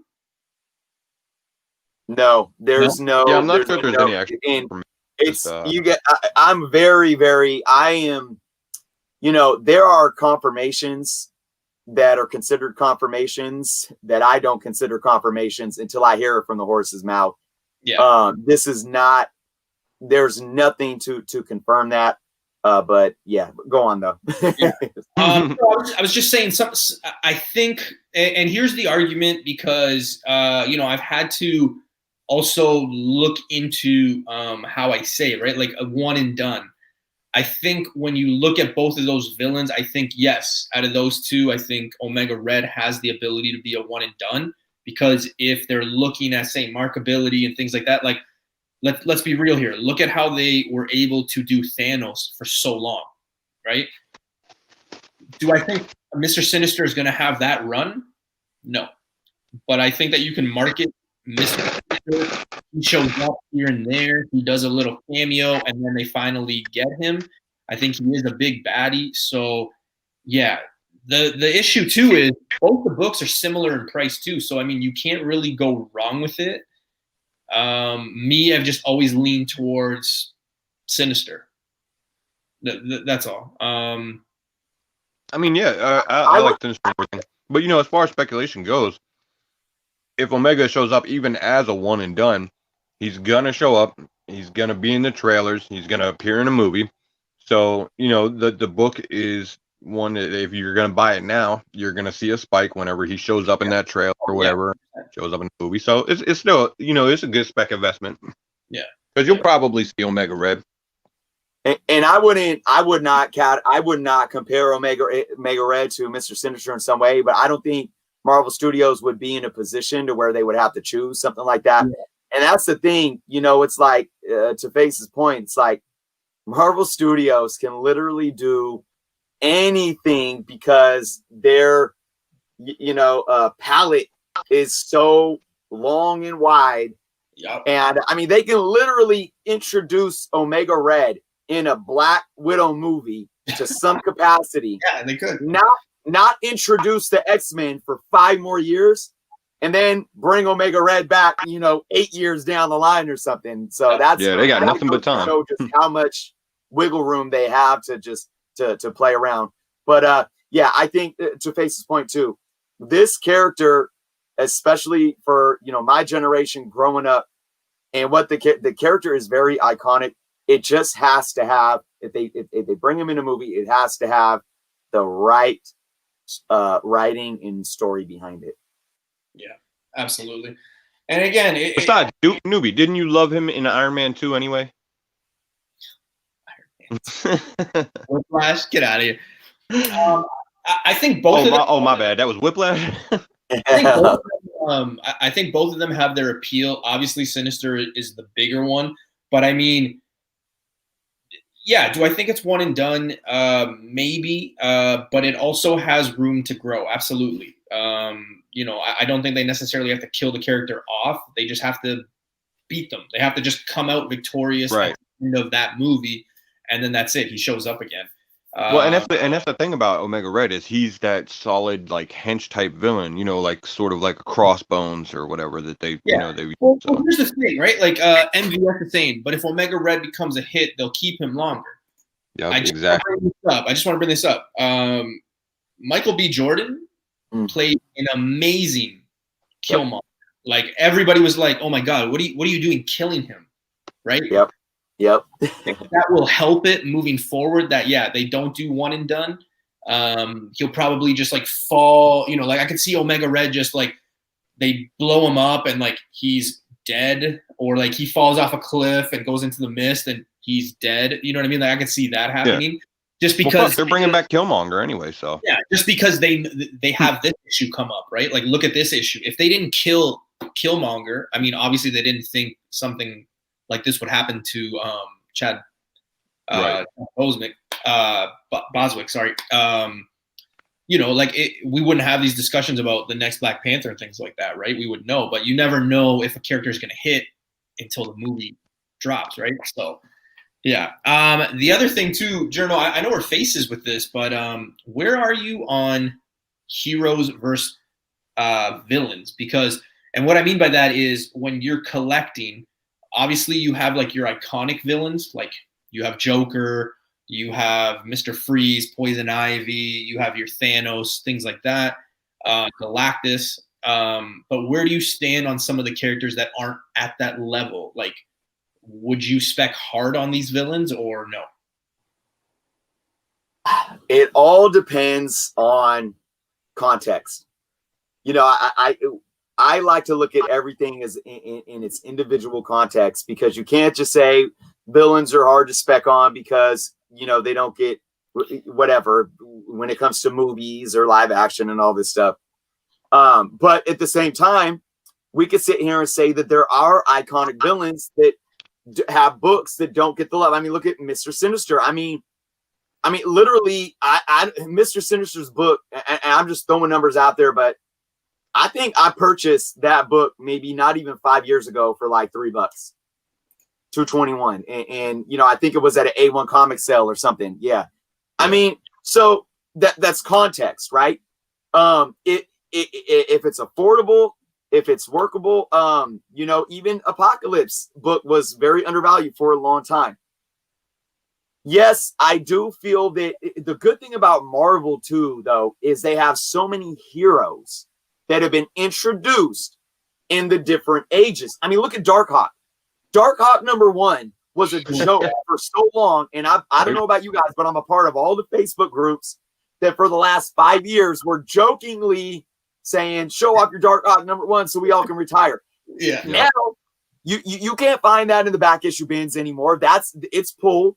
It's a key book, you know, $20, $25 maybe. And now there's talk that they're going to bring Darkhawk into the MCU in some way. Again, no confirmations. So my thing is this.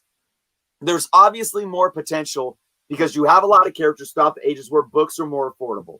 Look at what's going on right now. We got She-Hulk, Nova, Spider-Woman, all from the Bronze Age, where you could probably get a year ago before any announcements, you could get all those books for well under $100.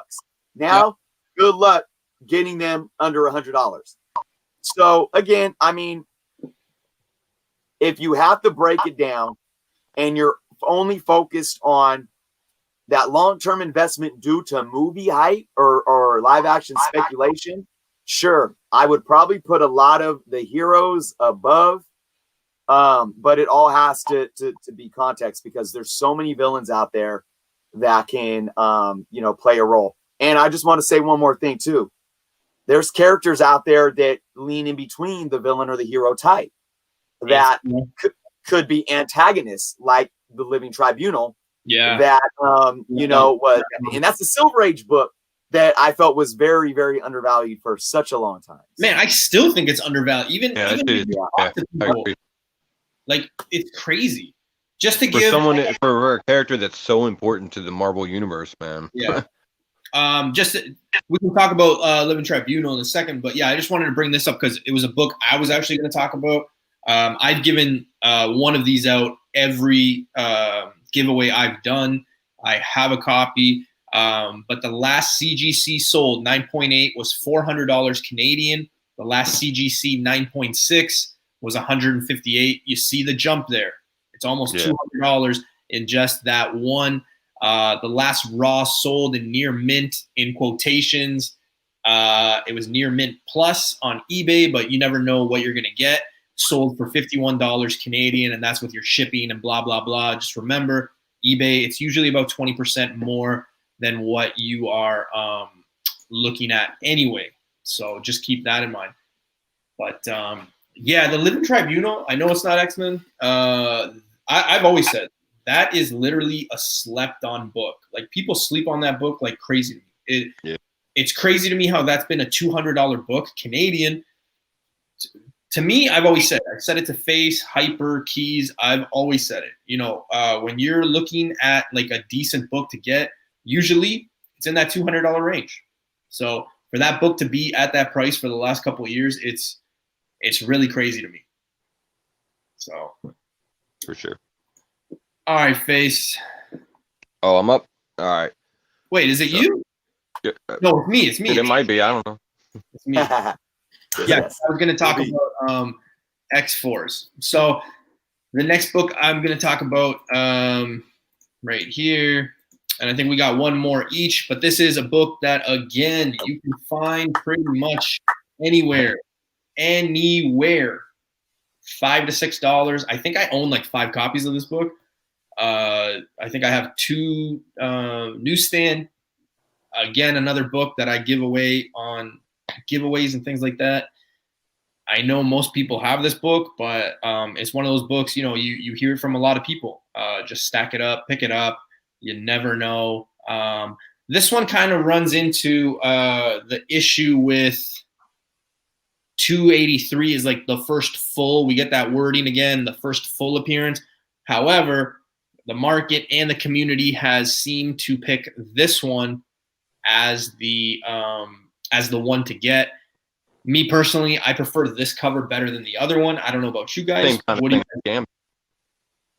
What's that? It's the same kind of thing as Gambit with he's right there on the cover. So yeah. Yeah. Well, Definitely he's on 3 too. I think it's a weaker cover. Well, yeah, this is a situation where you get a cameo appearance in the book, but it's his first cover appearance, which I think that's a rarity, right? So that goes to show how much we value. Again, I'm not talking about monetary. I'm talking about that inherent value. That goes to show how much we value covers. And even though this guy just showed up as a cameo appearance on the inside, boom, there he is on the cover, our first introduction.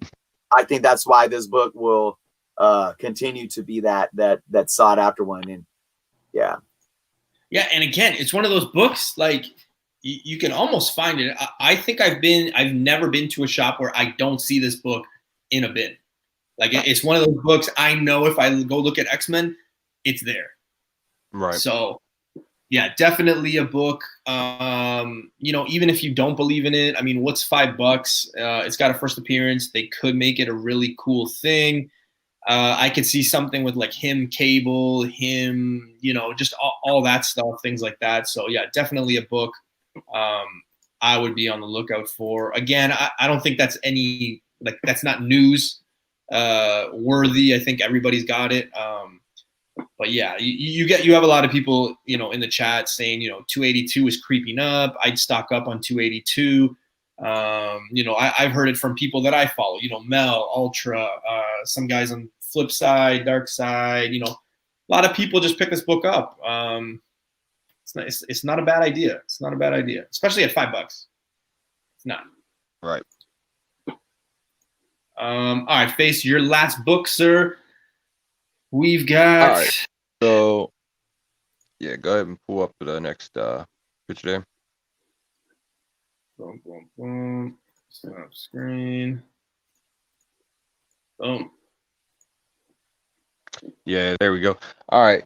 So this one, I like this one. Well, I actually have it kind of paired with what would have been the next picture, because I think it's going to be one of the two, and I'm not sure which one. I think eventually we're going to see these guys in Xmen 155, the first appearance of the Brood, or it's Uncanny Xmen 305, which is actually the next picture that I sent you. First appearance of the Phalanx. They're both kind of similar in, you know, they're those kind of weird alien species that you know, play an antagonistic role for the X-Men. And I feel like it's probably only a matter of time before we see, you know, one of those storylines adapted for the Marvel Universe, just because you know, it's one that's been pretty successful. That, you know, they've done that storyline, you know, numerous times. It works. It's sold comics, and it's you know, it's been successful in the movies already too. You know, they used the Chitauri invasion, so for the Avengers. So yeah, I could see the Brood or the Phalanx, one of those two, eventually coming into X-Men. Face, is this the other book that you were talking about? I just pulled up. Yeah, that's the Uncanny X-Men 305, the first appearance of the Phalanx. Okay. Yeah. Oh, we got Rob in here. Comics Explained. What's up, man? Yeah, I've seen this book multiple times. Again, it's one of those books. I might not see it every shop, but I do come across it from time to time. I've not seen this book higher than maybe $8 Canadian, which is really good for a book, because most of them. They're both really affordable. You know, you find them in that almost in that bin range. And you get that iconic. I mean, not iconic, but you do get a good cover. I really like this cover, especially Rogue. I mean, I might be biased here, but I mean, look at how she's drawn.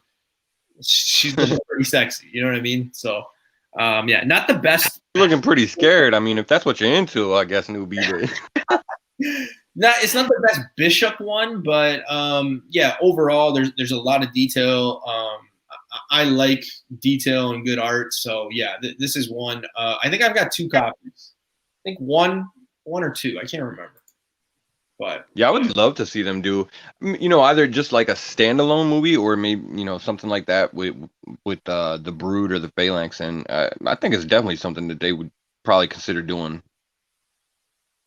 Hey, what about making it like, you know, I'm going to compare this a little bit to the New Mutants movie. Now, the New Mutants movie wasn't. Look, for me, it was decently entertaining.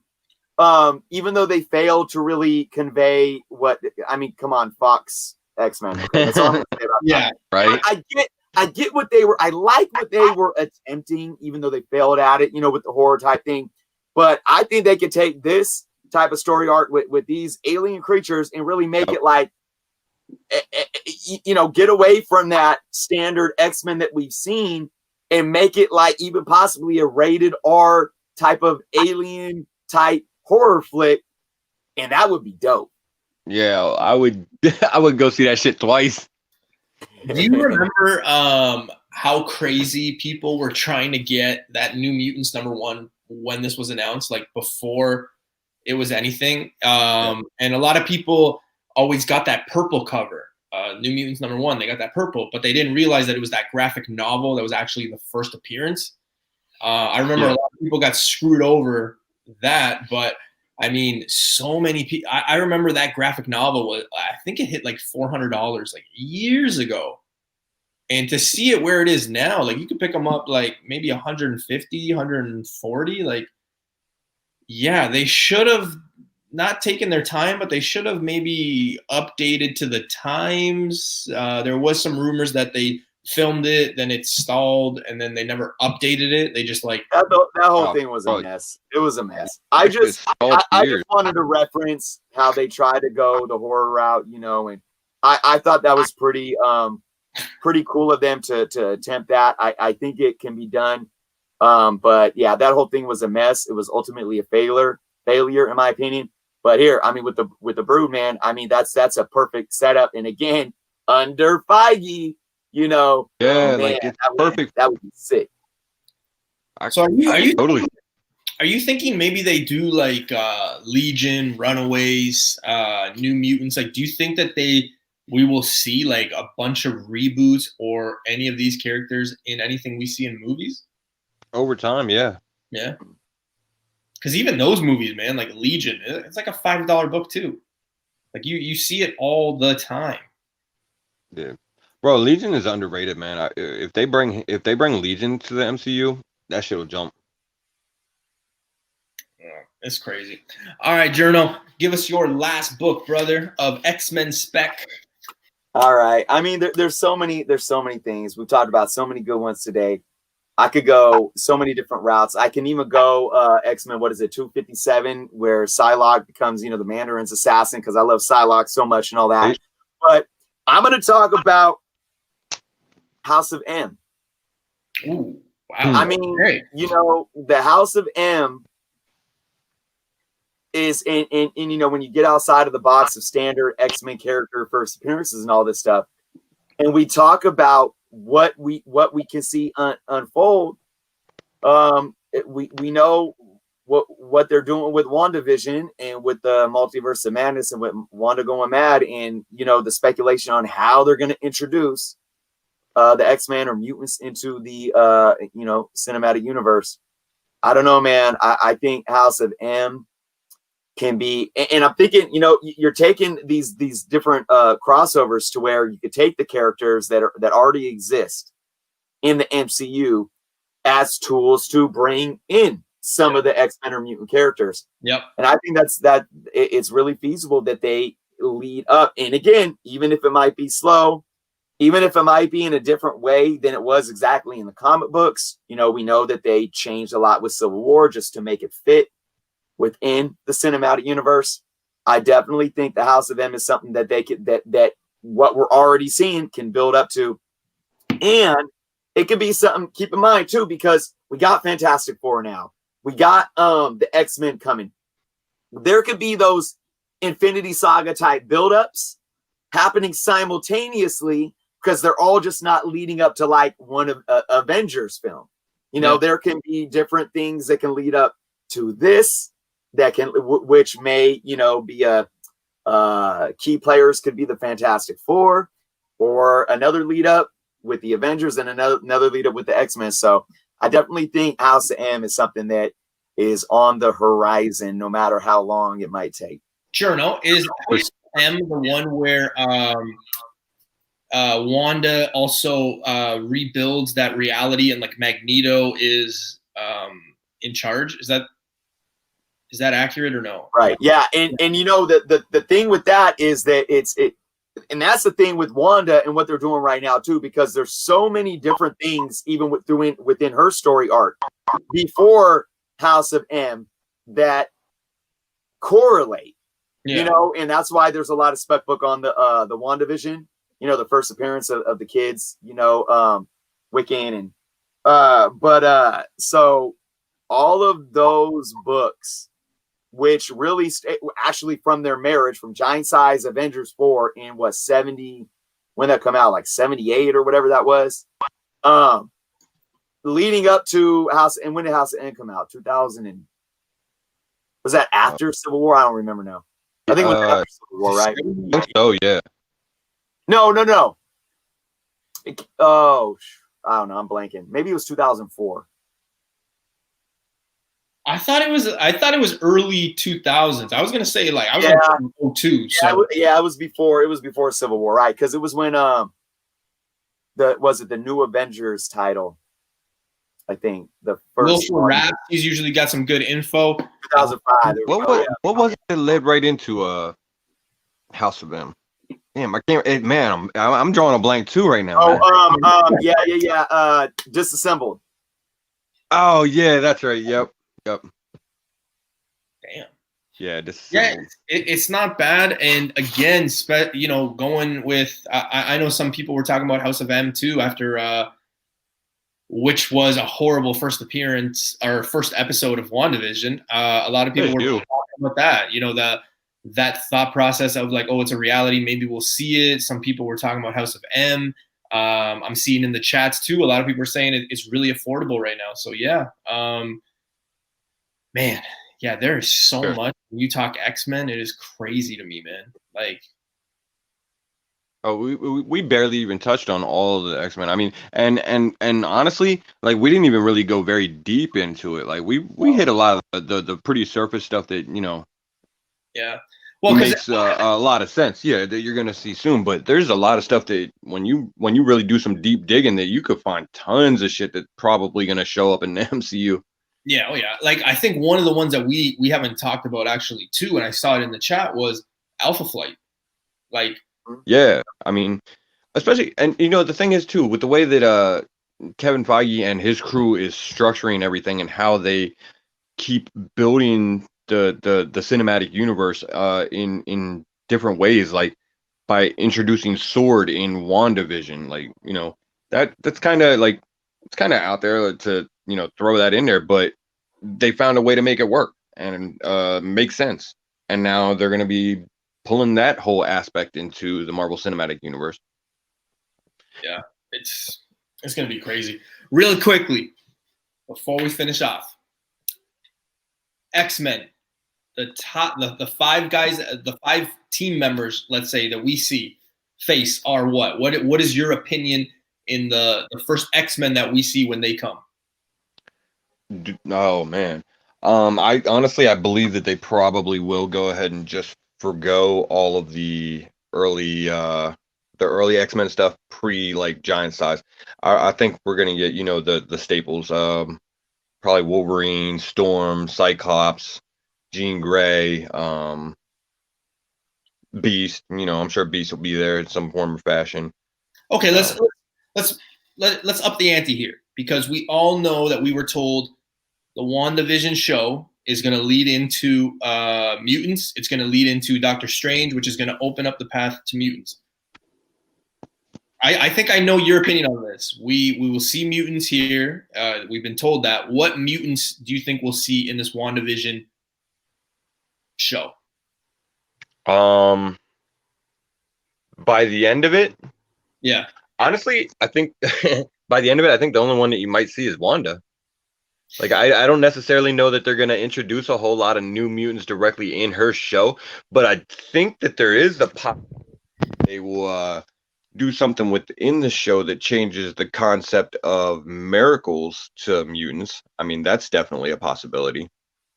Okay. As far as actually introducing the characters, though, in WandaVision, I don't think they're there yet. I don't think they were ready for it. They were already working on WandaVision whenever the whole deal with Fox and everything went through. Yeah. So, yeah, I don't think we're going to see any mutants show up in WandaVision. But I do think we could see the concept possibly get, brought up. Maybe not totally put out there, but it can definitely be touched upon. And Jerno, same question, brother. Which X-Men team do you think we're going to see when we finally do get them? And what mutants, if any, are we going to see in WandaVision?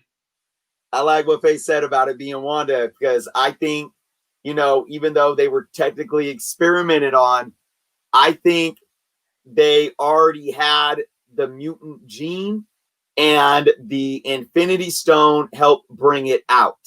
So I think they're going to explain that. And I think that's why with the snap and using the powers of the Infinity Stones really triggered the X gene. So, but as a team, that's it. Look, I don't know if I can really even just pick 5 people. I think we're going to see mutants before we see a team. Let me say that. Yeah. Just like we saw Cap and Iron Man and Hulk and Thor. We're going to see Avengers. Yes. Yeah. I do feel we have the possibility of getting introduced to characters like Psylocke through a Shang-Chi film, or Omega Red in a Black Widow film, or learning that Wanda's a mutant or whatever. I feel that those things can happen before we even see a core team. I mean, I do agree with Ace that once we get a team, I think it has to have the core. Wolverine, Jean and Cyclops. You know, gotta have Storm in there. At least those three being there at core. But like I said, I mean, we can even see Rogue. We can even see Rogue before we see an X-Men team. So we could see a lot of mutants come to the table, come to fruition in the Marvel Cinematic Universe before we even utter the name X-Men. Yeah, and that's the beautiful part about the mutants, is because they have that potential. They don't have to be brought in just as the X-Men straight from go. They can give us a slow trickle over time, and it'll probably be a lot more enjoyable that way. Getting to see some of these characters get to shine individually before they throw them together as a team. It worked for Avengers, so why change the formula?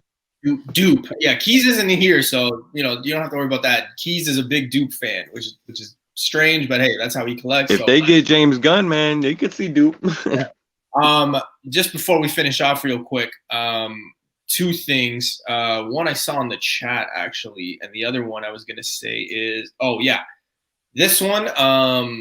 For whatever reason, I was messaging the book, and people were asking me like, hey, what's this guy's first appearance? And when I told them it was Silver Surfer #3, they were a little confused because they were like, whoa, this book's gone up. No, this book was already like very high, like for a long time. So you probably missed the boat on this one. Probably about 30 years ago. Yeah. It's been very talked about. A lot of people have been on this one. So yeah, it hasn't gone up. That's kind of something I had to tell a lot of people. I'm like, hey, no, it didn't go up, because this one guy was trying to tell me, I won't name him. He was like, oh, it was like $100 book. And I was like, I don't think it was $100 book. I think he said like $200. The cover. Yeah, so I don't think. Right. And the other point that I'll finish off with is I'm actually I've noticed there's a popularity, if you will, to Nightcrawler. And neither of you guys brought Nightcrawler. And I for whatever reason, I thought, you know what? With Doctor Strange, with this Wanda thing, I really thought he would be like a shoo-in for what's going on. When you think about, I'm with Jerno, seeing Mystique and things like that, I think it's a good character to bring in. And yeah, you're not really hearing much about him. So yeah. Oh, they'll definitely bring in Nightcrawler at some point. It's only a matter of time. That's the thing, though. X-Men's so big, we were only able to touch on so many. And we'll go out with this. My 5: Storm, Jean Grey, Colossus, Rogue, Iceman. I don't know why. I just think that's the 5. They bring Gambit in for a boom, like a big bang, and then maybe Wolverine. If anything, we see Wolverine at the end, but I'm with Jerno. I've been saying this a long time. I think they're going to go that the way we were brought into the Avengers, just one film, maybe 2 people in the one film, and then build a team. I don't think we see the team right away. That's just my opinion. So I want to thank everybody. We've had about 50 to 60 people live this whole time, so I want to appreciate you guys. Thank you for the support. Face, I'll give you the floor, brother. Where can people find you? What is going on your channel? Well, you can go ahead and you can find me at FaceTime on YouTube. Same thing on IG. I do got some videos that are coming. I know I keep saying it, and it keeps getting pushed back. I've been having some issues with getting some of the formatting. I'm just learning all this stuff, so it's starting to come together, and I got a couple that I'm getting ready to drop here soon. So, beauty. And before he goes, I want to thank Jerno. Jerno, thank you so much for hopping on, man. It's always a blast talking to you. I always tune into your stuff. I've chatted with you in the past. I've been on your show in the past. So I just want to take the time to thank you for joining us, man. It was so much fun. Where can people find you if they don't know where to find you? Yeah, man. I mean, check that at right there, Jernos_comics. That's at Instagram as well as Twitter. And just search Jerno's Comics on YouTube if you aren't subscribed there yet. We just recently hit 4K. I'm about to announce a contest to hit that 5K goal. And also, if you guys don't know, I am on the Comic Book Canon every Friday night. We have an awesome show. So you can at Comic Book Canon, that's Canon with 2 N's. Check us out over there. We've been doing that since May. And we're going to be having a 500 subscriber contest there really soon. We're going to announce that. So, yeah, man. Comic Book Canon, Jerno's Comics, support. And, yeah, I appreciate you guys, man. Thank you so much for having me on tonight. Absolutely. Really, I mean, We appreciate you coming on and hanging out with us, bro. yeah, yeah. And it's funny, too, because Xmen has been heavily on my mind and on my second right. And I didn't, you know, you're like, hey, you want to come on? I'm like, yeah, let's do it. I didn't know what we were talking about. We could have been talking about anything, but when you were like, yeah, Xmen Spec, I'm like, yeah, I'm ready for this. Right? It's the perfect time for it. Yeah, and it's honestly like Faye said though, right? You know, we're 2 hours in and we haven't even scratched the surface. It's a topic that a lot of people have messaged me in the past. A lot of people, you know, make comments on my videos. Hey, talk about Xmen, talk about Xmen. So we'll definitely do a part 2, maybe a part 3 if we have to. But there's so many Xmen. But again, guys, I just want to take this time to thank Jerno. Of course, thank Mr. FaceTime for always being here. But Jerno, thank you for being our guest. As always, guys, I'll leave you with this. Sub and like everybody's stuff. You never know when you're going to need one of these people for a book you're looking for, a book that you might want to sell. Build a community, and happy comic book day, a new comic book day tomorrow. With that said, Yes.